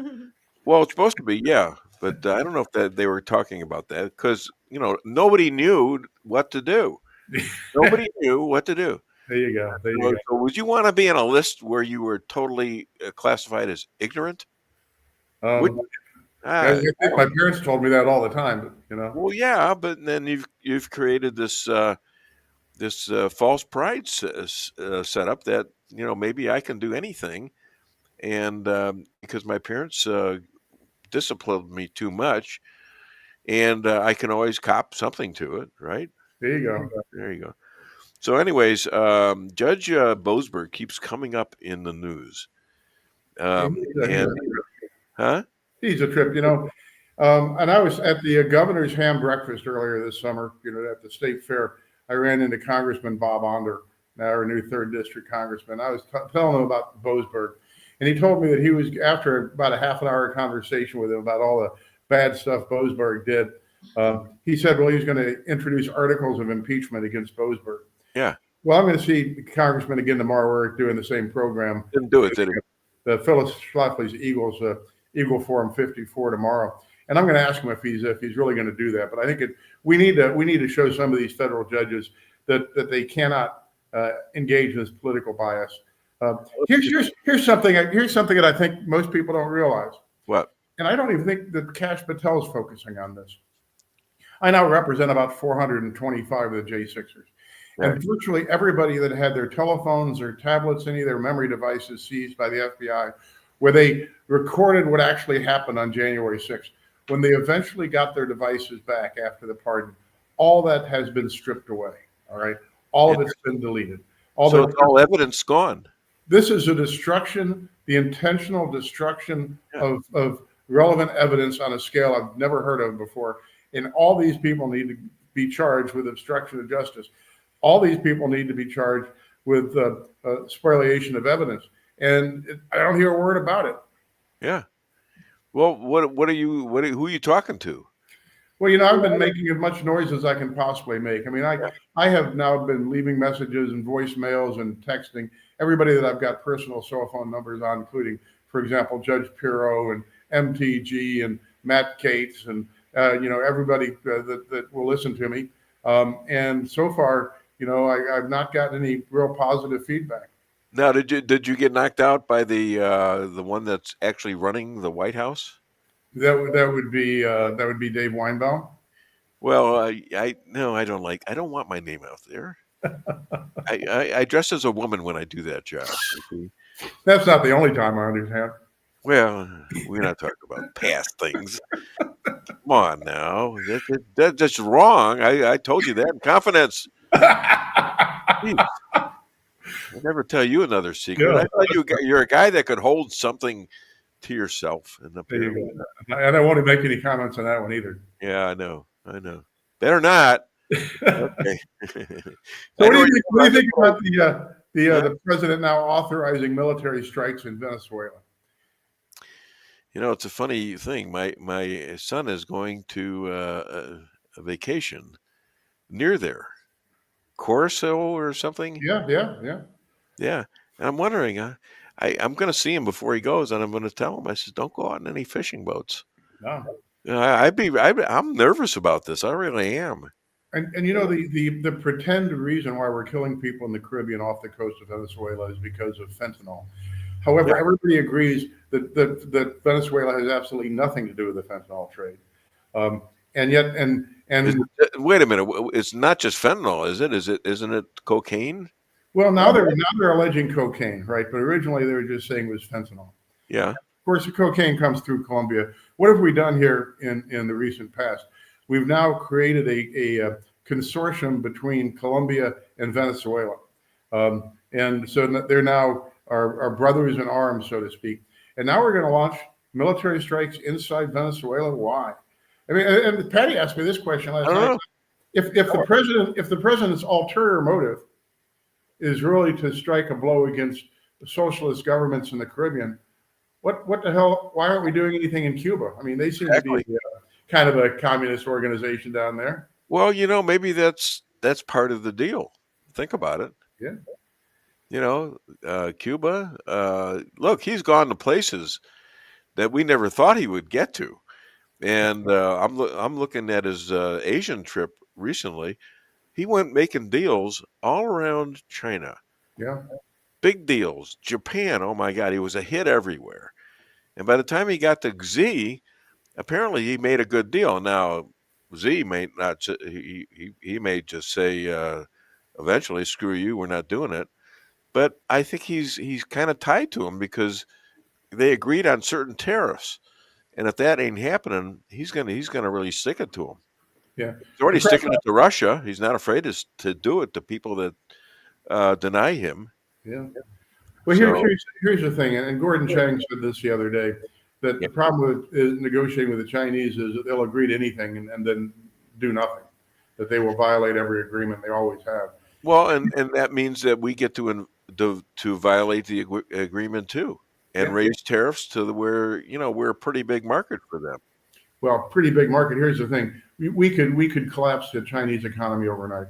What did Reagan do back in the 80s? Right, Reagan spent the Soviet Empire out of existence by doing Star Wars and doing the military buildup, and they disintegrated economically because we exerted maximum economic pressure on them, mostly by their desire to keep up with us militarily. They spent themselves into exhaustion. But right now, if you eliminated Walmart purchases, the government of China would collapse overnight.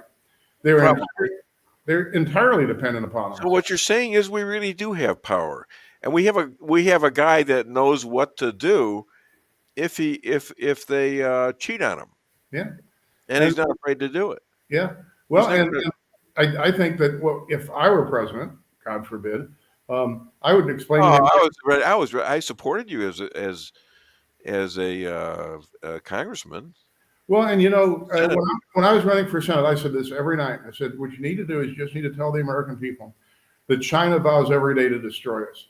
They vow every day to destroy us economically, militarily, socially. They're building a worldwide network out of the Belt Road Initiative. They are surrounding the world with their influence, and they make no bones about the fact that their goal is to destroy the United States. Well, ladies and gentlemen, you need to wake up and understand that's true, and it's a real risk. And their military is huge. Their Navy way outstrips ours. And I would tell the people, look, you're just going to have to suffer a little bit. You're not going to be able to buy all this cheap Chinese crap at Walmart and Dollar General and everything else. You're going to have to pay for stuff made in the Western world, pay the extra dollar to buy stuff made in America.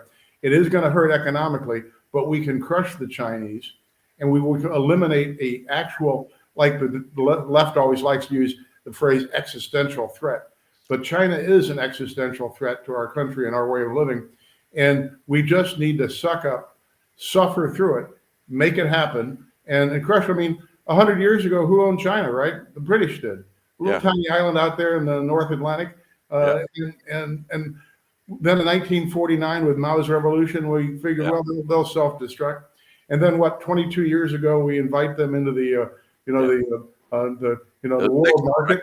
And look what happened. Yeah, well, and it's extremely interesting. I actually went to China once with my then ex-wife and her kids, and the trip itself was just really damaging my brain. But at one point, we had to deal with the Chinese government because one of our kids got lost. Okay, and the plane was leaving that day, so we had to put out a search for him, and finally found him, and we got on the planes and all that stuff. But as we were taking tours, people were coming up to us, Chinese people saying, "Can you contact me sometime? I want to talk to you about getting out of here." I mean, these are Chinese people saying it. Yeah. Most of the Chinese people there are treated like slaves. Yeah, well, they are slaves. Put up with it. And you think about Mao with his great leap forward and new economic policy killed 50, 60 million of his own people, and it's just and nobody talks about it. I mean, I remember when I was in law school, had some liberal son of a gun that was in my law school class, and I was talking about Mao and the mass extermination and going on right then. And he said, "Oh, that's not happening." I said, "Just look for it." And he comes back about a week later and says, "Holy crap! I mean, this is true." So how's your friend Tucker? Does he call anymore? I don't like to abuse my Tucker privileges because I text him every once in a while and he texts back. But he's being ostracized now. And I think unfairly because in this country you're supposed to be able to question everything, right? And you're not supposed to be demonized for having opinions that are not popular. But some of the things, well, let me just digress on the Charlie Kirk issue, right?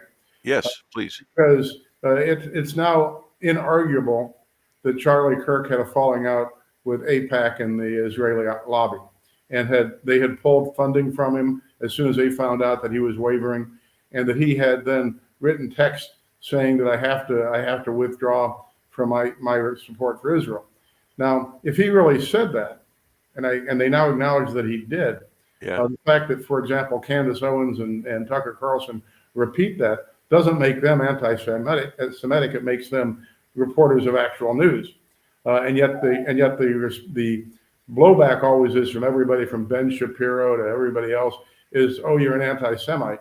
So it's just like under the last administration, every time you said something that they didn't like, you were a racist, right?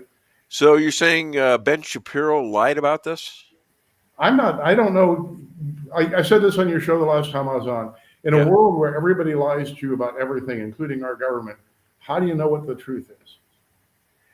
Well, I'm not lying to you. Well, I I might know. not be right sometimes, but I'm honest with you. I believe you're honest with me. Yeah. Yeah, I tell you when I think you're a putz, which is some of the time. Yeah. But generally, I trust what you say is something you believe. So I don't know. I mean, I just don't understand I was talking to my last guest. That was Chris Adamo. Yeah. And he's very pissed off about Tucker and Candace and Fuentes. Yeah. Yeah. Well, here's did you see the interview that Tucker did with Nick Fuentes a couple of days ago? No, but I heard about it. Yeah, it was kind of interesting because there was two guys that really probably don't like each other very much. Yeah. But Tucker had him on because, like he said, that everybody should have an opportunity to say what they really think. And Tucker was really interesting because at some point he just said, just tell me what you think, tell me what you stand for, and let him just go on and on. Here's an interesting thing. Yeah. At some point, Fuentes mentioned December the 18th. When something of import happened. I can't remember what it was. But Tucker says, that's when Barack Obama decided that he was not going to honor anything that the three-letter agency said about the false report that exactly Trump was aligned with the Russians. Exactly. And so Tucker says, well, how do you remember that date? He says, well, December the 18th is very important to me because it's Stalin's birthday. And then Fuentes said, and Tucker says, and you follow, Stalin's birthday, and Fuentes says something to the effect, almost verbatim, yeah, I'm he's my hero or something, like I'm a big supporter. And Tucker had this look on his face like, holy crap, I'm not going to go there, but how can anybody say that Joseph Stalin is their hero? Well, why wouldn't he go there? I guess he wanted to follow in on the topic they were talking about and not get sidetracked. But I'd sure like to ask Nick Fuentes that, a guy that murdered tens of millions of dollars of his own, tens of millions. Dr. Carlson is a very talented guy. I've met the guy. He seems like a nice guy. I mean, that was a long, long time ago. But he seems like a guy who's honest. But I want to know if he's going to interview a guy that says, I'm a communist or I'm a Nazi or whatever, that he would follow up with another question about that. What do you mean by that? Yeah, I would have liked to have heard the answer to that question myself. But once again, they're having a discussion on a different topic, and I guess he didn't want to get sidetracked and maybe he was running out of time. But I'd sure like to know the answer to that question. But because you got three people that between the three of them murdered close to 100 million people in this last century. You got Stalin, you got Mao, and you've got Hitler, and they're all rotting in hell somewhere right now. I hope, but you can't say that I'm a fan of Joseph Stalin without being asked why. And if you are, why are you talking to me? Well, I read a piece done by Tucker Carlson that implicated a total whitewash of what happened on 9/11. 01. Yeah. I don't know if you read this or not, but it's kind of interesting, and I don't know if it's true or not. They got some congressman on there who says he knows all about it, and he was punished for it. His family was punished for it, and Bush knew it, and the rest of the government. There was a lot of talk about the report being phony. Do you know anything about that? Yeah, I've been following that since the beginning of it. And the biggest question, of course, the easiest thing to do is look into World Trade Center building number 7. Yes. Later in the afternoon, was not hit by any airplanes, and no steel frame building had ever collapsed due to fire. And then it does this implosion into its own footprint, just like any detonated, timed explosion. But it's more of that. Then think about this. Of course, the Bush family is involved in oil. I mean, George H.W. Bush's company was Zapata Offshore, the world's largest offshore drilling company in those days. Who was allowed to leave the country in the days following 9/11 when nobody else was allowed to fly? Lots and lots of members of the Saudi royal family, right? And we're supposed to pretend that that's unrelated. But I mean, there's all kinds of stuff. People heard, particularly with regard to World Trade Center number 7 explosions. That was never reported. The manner of its collapse. But a state senator from Oklahoma, who's a friend of mine, was on the commission that investigated the Murrah building explosion. And I've got an autographed copy of his book. But once again, that was another complete cover-up, another situation where physically the alleged bomb in that van that they set off could not have generated enough energy to have vaporized the support columns for the building in the way they were vaporized. Are you talking about, are you still back at 9/11? No, now I've gone back to the Murrah building explosion in Oklahoma City. Oklahoma City, okay. This is all my continuing dialogue or monologue, I guess, that everything the government tells you about all these events is a contrived lie. And I'll go right up to the. Yeah, but why are they doing that? Who are they hiding? Who are they protecting? Well, I think they're protecting a shadow government. I think that let me do it this way. I'm gonna piss off all my erstwhile supporters. Look. Okay, guys, listen now. Come on. You want a reason to hate them? Yeah. Go for it. Come on. Yeah. What we have right now is like a student play pretending to be a government. We've got what's his name? Sean Duffy as head of NASA, right? A former reality show actor who is now running NASA. And as Elon Musk said a couple of days ago, it probably doesn't make a lot of sense to have a guy with a 2-digit IQ running NASA, right? And then we've got Pete Hegseth. Well, there go my weekend plans. I got to tell you. Yeah, I like all these people, right? I know them all. I've been on their shows. I've met them personally, and outside of the context. But look how many of the people in our current government are former Fox talking heads or Newsmax talking heads, or people whose major qualification is, or as somebody told me the other day, the problem with the current Justice Department is that it's filled with a bunch of 20-something sons of big contributors. And we have it's like a stage play where all these people are performing the roles of government officials, and the real government is somewhere else, because you couldn't really run the world. Okay, so tell me specifically which ones are the good ones and which ones aren't. Bondi, is she okay? I don't know enough about her to know. I know that Donald Trump is on the right track. I know that he's probably subject from time to time to bad advice and having questionable people around him. You think he's legitimate? I think he's legitimate. Yeah. All right. Well, that's a big compliment. Yeah. Okay. I think that here's my gut analysis in all this.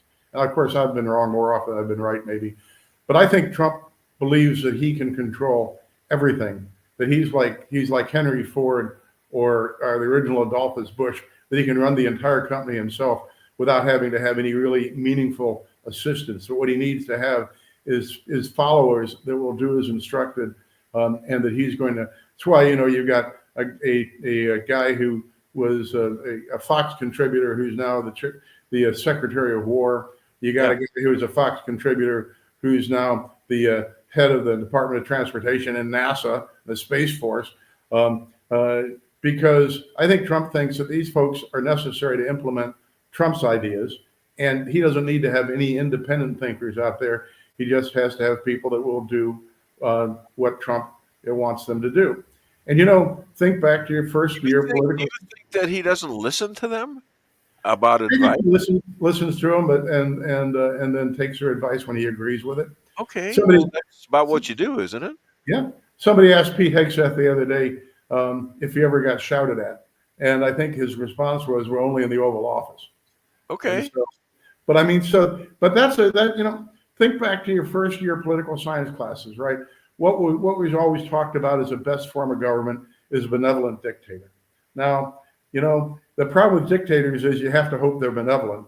But, I think Trump sees himself as a captain of a ship that needs to be tightly controlled. And that is probably the case. But once again, he can't know all things about everything. He needs to have competent people. The goal of every single president during his terms, that he is the captain of the ship, which he is. That's exactly what it is. I give you, for example, George H. Bush, right? Yeah. Or George W. Bush, I mean. Here's a guy that let his cabinet and his vice president run the world for him. He marginally probably understood what was going on from time to time, but Dick Cheney really ran the White House. And so as Clint Eastwood said, a man's got to know his own limitations. Okay. I think he did.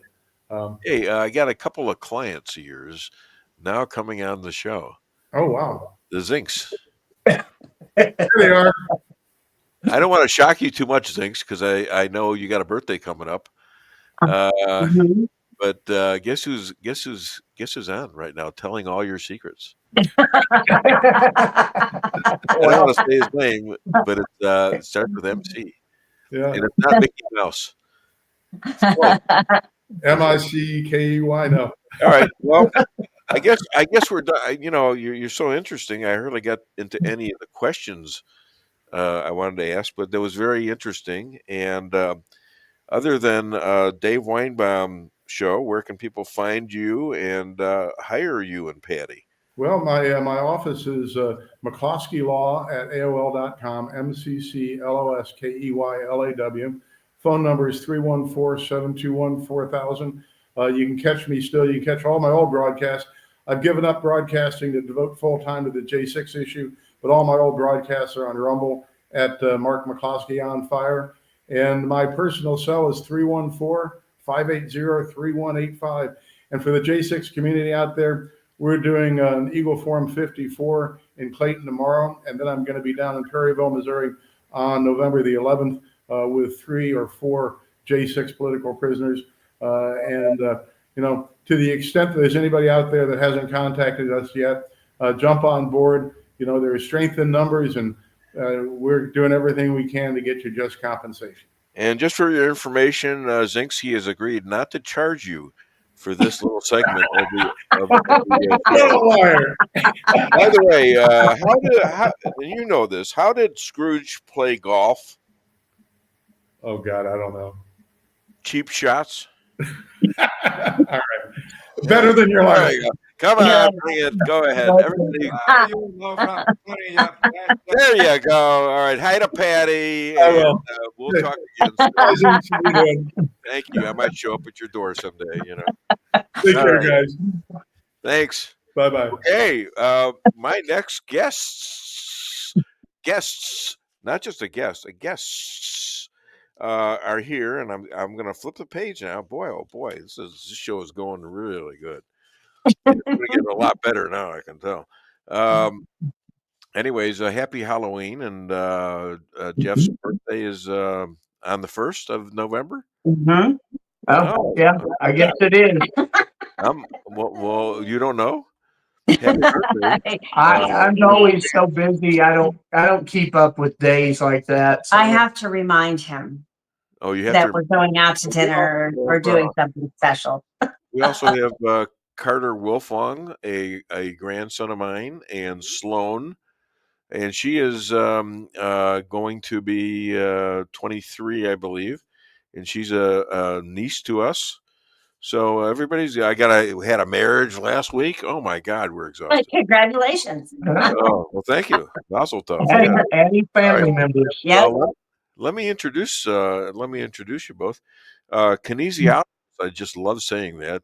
Division I football and basketball referee, a bastion of fair elections, which don't take place in Arizona anymore or in the foreseeable future, apparently. Please welcome Jeff and Stephanie Zink. Okay, so I don't know whether I got your.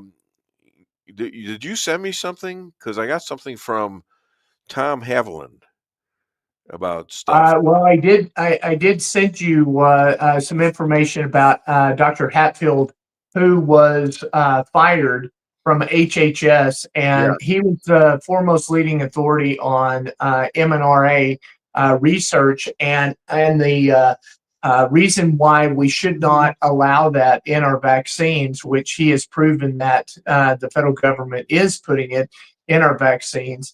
and it's changing the DNA structure of the individual and stuff. And so, but before we go any further, I want to let us also say that you were about to become Bobby Kennedy's main secretary to him versus his job as head of what is it?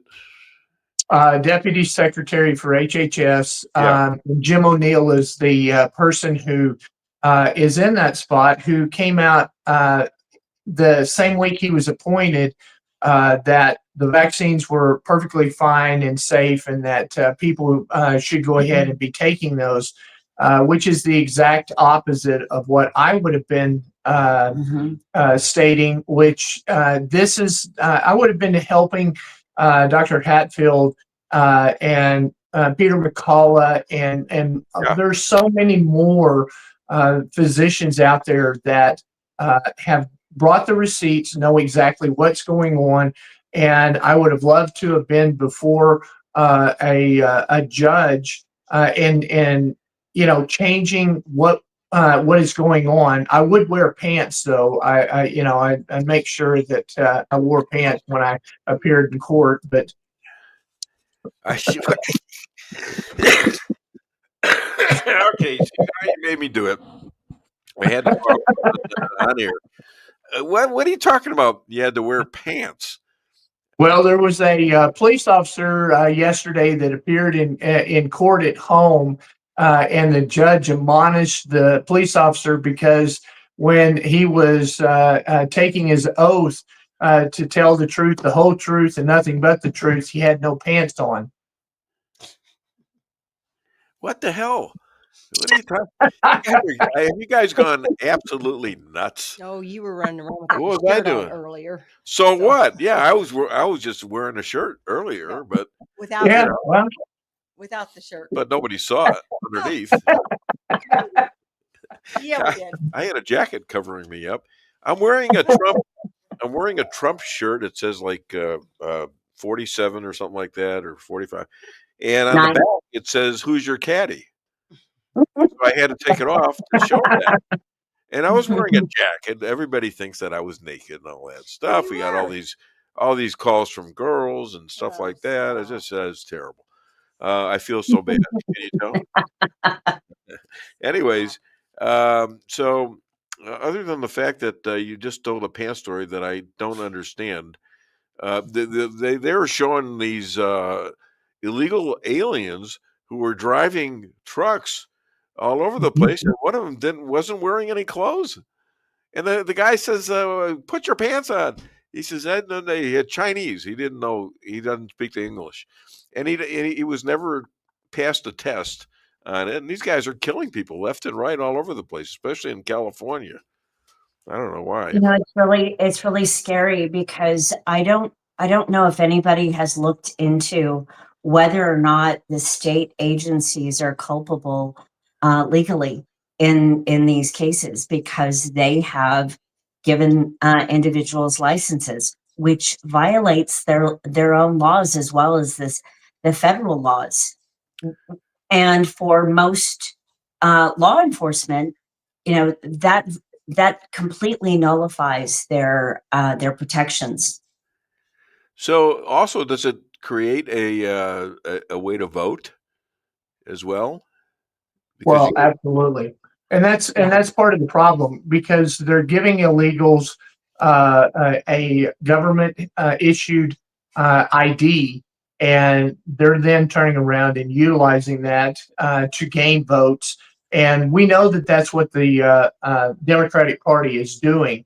And so this is something that until we shut down Dominion, and everybody's all excited about, oh, well, we've got the Republican Party. Well, if you look into Rassenberger's chief of staff, he's a rhino. It's part of the Uniparty. Because they own Dominion, ES&S, Smartmatic, and PV&V, they wouldn't. That doesn't mean that the Republicans now have control of these computers. that means that the uniparty is still in control, still doing this, and still will cheat. We still have people that can be selected and not elected. And we have proven this over and over and over throughout multiple states that they pad the numbers. They before an election, they enlist all of these numbers of people and then turn them right around and have them vote. And then they erase them, yet the vote still stays there, but it's attached to one person's name who normally does vote. That's what comes up. And so we've shown that has also been helping. Okay, let's go back a minute. Because I'm not sure people understand that one of these companies now is being sued. Is that correct? Okay, and that is, which company is that now? Well, it's Dominion is in the lawsuit. And what we're doing is we're working with Garland Barbarito in Georgia, and he's the one who has the class action lawsuit he's been working with Arizona. And what we want to do is we want to make a class action lawsuit where we have multiple states that are willing to take up and get people to sign this petition that says we're not happy with the use of these computers, and we want them done. We want to go back to hand counting and have more control over what's going on, instead of having this out of control. Everybody who wants to come up and vote, whether you live in this country or you're a citizen of this country or not, you still get to vote, and that's not what our Constitution's about. Okay. All right, so take me back down. Let me just ask the questions, because I don't understand where I saw that you sent stuff. Our other great guest, by the way, Tom Haviland, he sent me a whole bunch of stuff, and it was about what you're talking about. Surgeon General Dr. Casey Stanford, former head at neck surgery health apps. More healing, less over medication. Now, I think that's a woman, right, Dr. K? Okay, so has she replaced somebody there, or was she fired, or what? Not to my knowledge as to exactly what has happened with her. Yeah.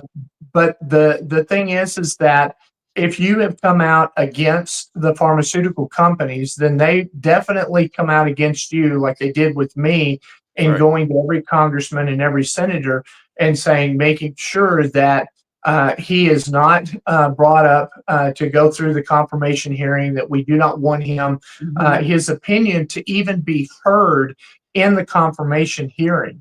And so this is the reason why they're being exposed quite a bit now, as far as the pharmaceutical companies and what's taking place. Remember, out of a 30-second commercial, 11 seconds is designated specifically to the side effects of what's taking place. And a lot of times in the middle of that, they will say things like kidney failure or death, or some other things that are really not something that you would want to have. Just by taking the pill, oftentimes the pill is worse off than the disease. So let me just ask you this. This is breaking. If government shutdown continues, Pfizer could lay off as many as 200 members of Congress. That's probably true. Start. That's a great start. My wife got me that yesterday. I mean, it's true though, isn't it? I'm seeing a lot more ads on air recently for everything pharmaceutical. I mean, ads all over. I mean, on Fox, everywhere I look, there's a sequence of ads from all sorts of different sources. Are they getting desperate now, or what? Are they getting scared, or have you scared them? Well, I think the American people are scaring them, because more and more people are waking up to the fact that they don't have to take these things. There's more and more information that's coming out about the real ramifications of the pharmaceutical industry. And people are lacking trust, just like Congress, just like the media. People are, their approval numbers are tanking. Yeah. Okay. So where does Bobby stand in all this? Well, Bobby unfortunately has been very silent, and the thing is that his chief of staff is being silent when he had his hearings. Very outspoken. Correct, but the thing is that the people around him are what's causing him to be silent. While he still goes out and he talks and he keeps reaffirming what he said in his confirmation hearings, what's being done behind closed doors, behind his back, is completely different. You've got Stephanie Spear, who was his chief of staff while he was running for president, a staunch Democrat that is still a part of HHS and still part of his cabinet, and was part of a coup that took out Hatfield, that has taken out several other people, or prevented somebody like me, where she would not allow me to gain access directly to Bobby Kennedy. And since my number's been blocked from Bobby's cell phone, because they don't want somebody who's going to tell the truth, do the things that's right for the people. Wait a minute. And the pharmaceutical company blocked so that he cannot call you and you cannot call him.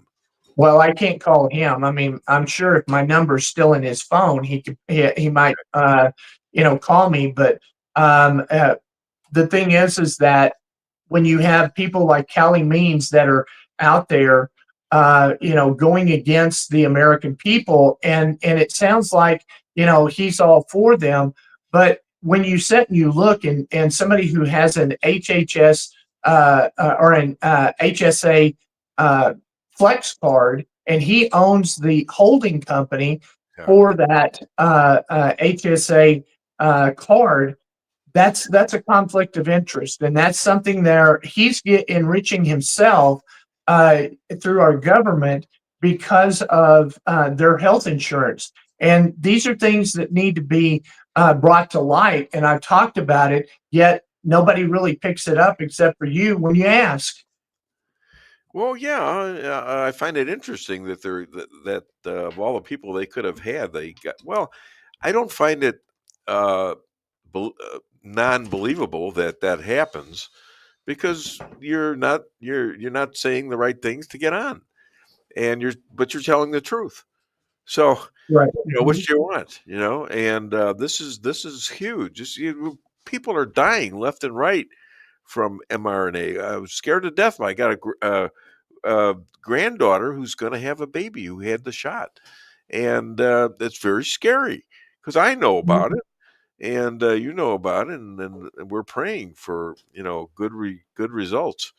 So my wife is walking out of me. Bye, honey. Buy the candy, I guess. Well, at least she had pants on. Yeah, well, they're just fake pants. So,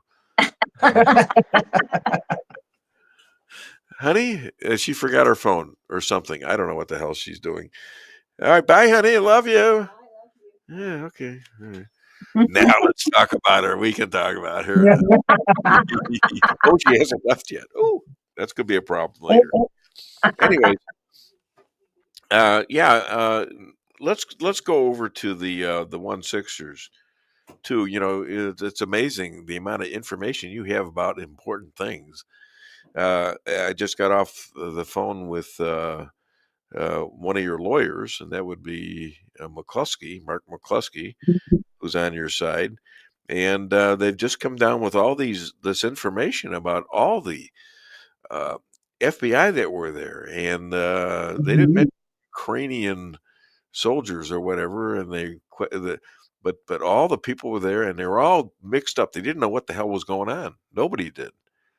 And and then also it just came out that the J6 committee scrubbed 1,000 or more depositions, video deposition, because those depositions didn't fit the narrative that they were pushing.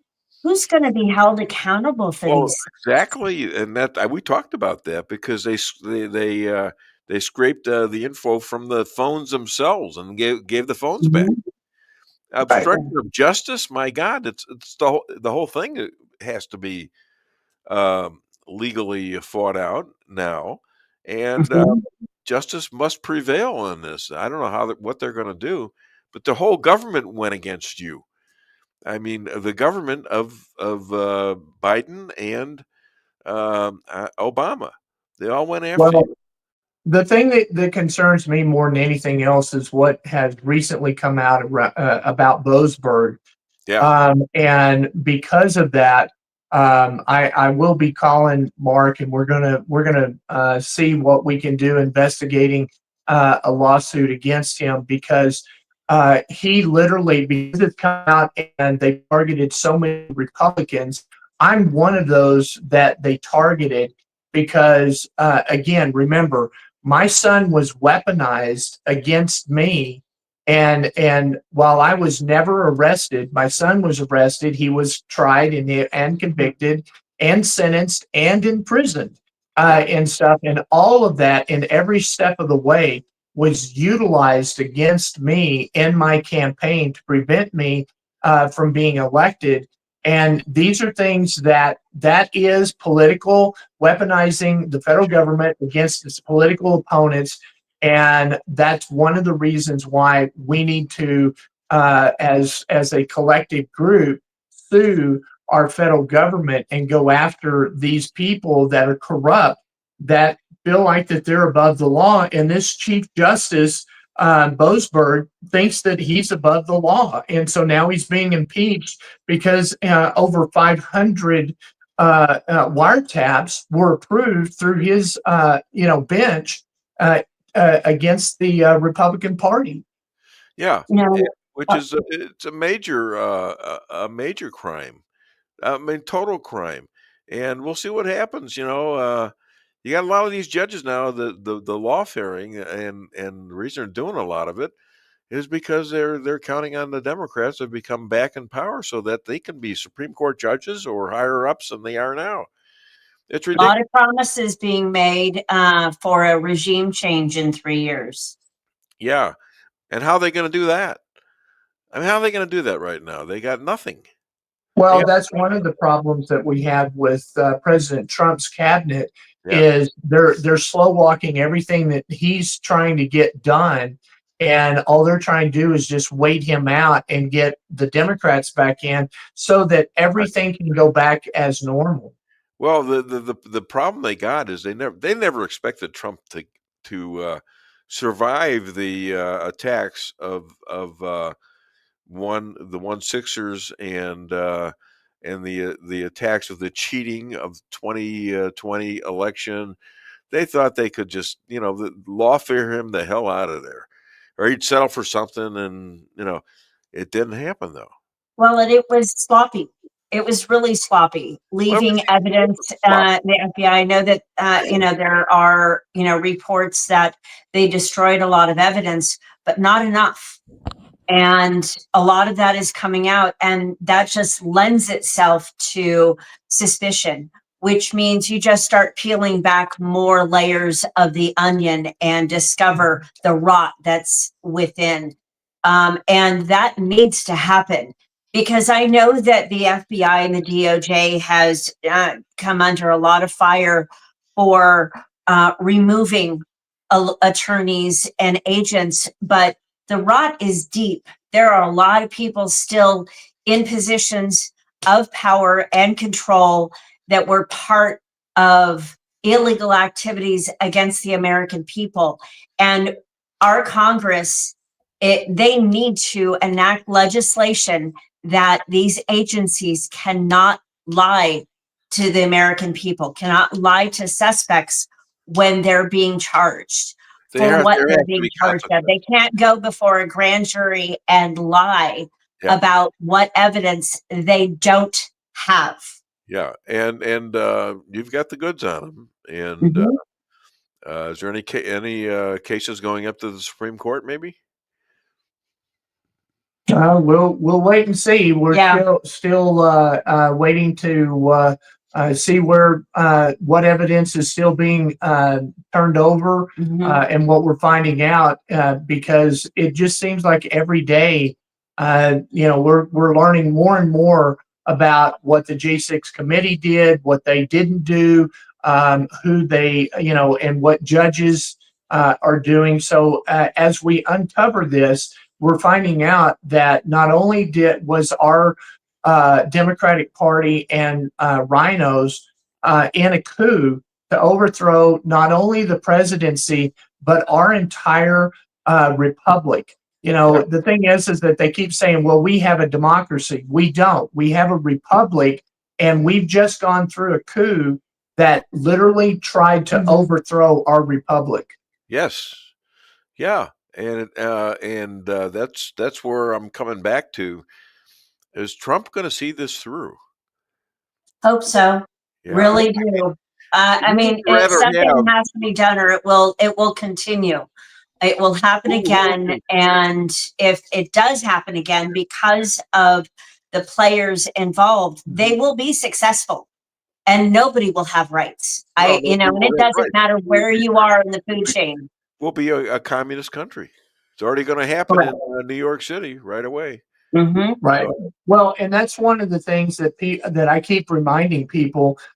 People like myself, my wife. When the Democrats get back in control, we won't survive very long after that. They will come knocking down our door. They will execute us because that's exactly what communism is all about. I think they would.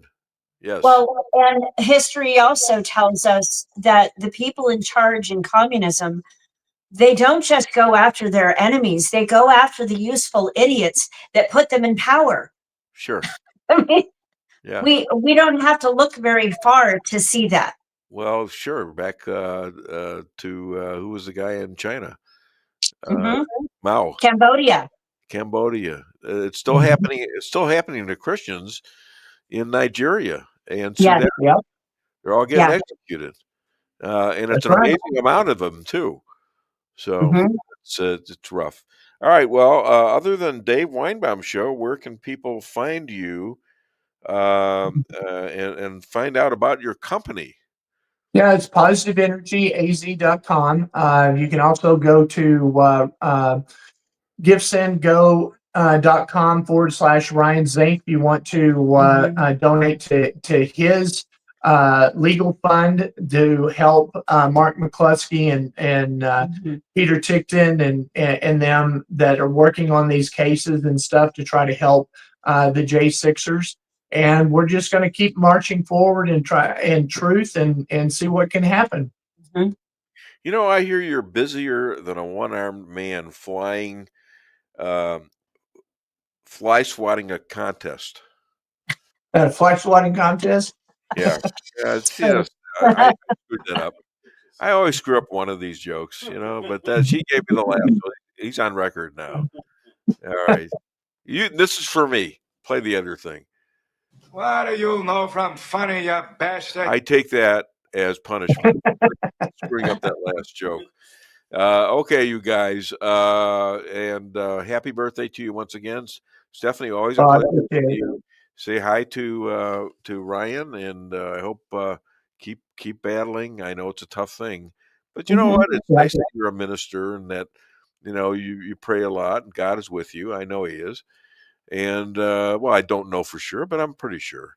But with you both and with Ryan, so don't give up. Thank you so much. Well, we appreciate your support. Thank you. We do, and all of your listeners. That's right. Thank you. Appreciate it. I'll go back to work. Have a great weekend. Yeah, you too. Happy birthday. Bye. Thank you. Okay. Bye. We got about how many hours do we have left? Oh, wait a minute. It's only like a minute and 30 seconds. What the hell's going on? It went so quick. And I hardly I broke a little bit there, but it wasn't too bad. I think I handled that pretty good. Now, can I handle the next minute, 25 seconds. I don't know. We got last week was rougher, so this week we were not sure how things were going to go, and it was a much smoother show. So yeah. Hopefully that means the body's recovering.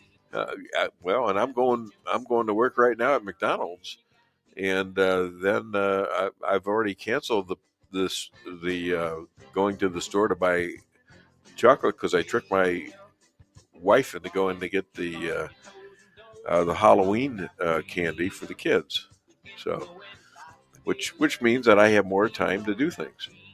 Of course, I have to stay home and not play golf. Like work the drive-through, you got to make sure and do that. Work the drive-through. That's always. I have such a good time doing that, and I'm good at it. I've got a store.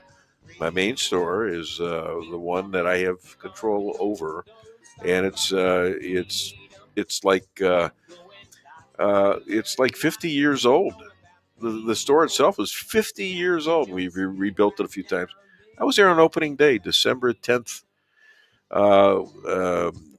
1975. Anyways, listen, thank you so much. Thank everyone on X and everyone that pushes this show and on Facebook. We'll be back for another edition of the Dave Weinbaum Show next Friday.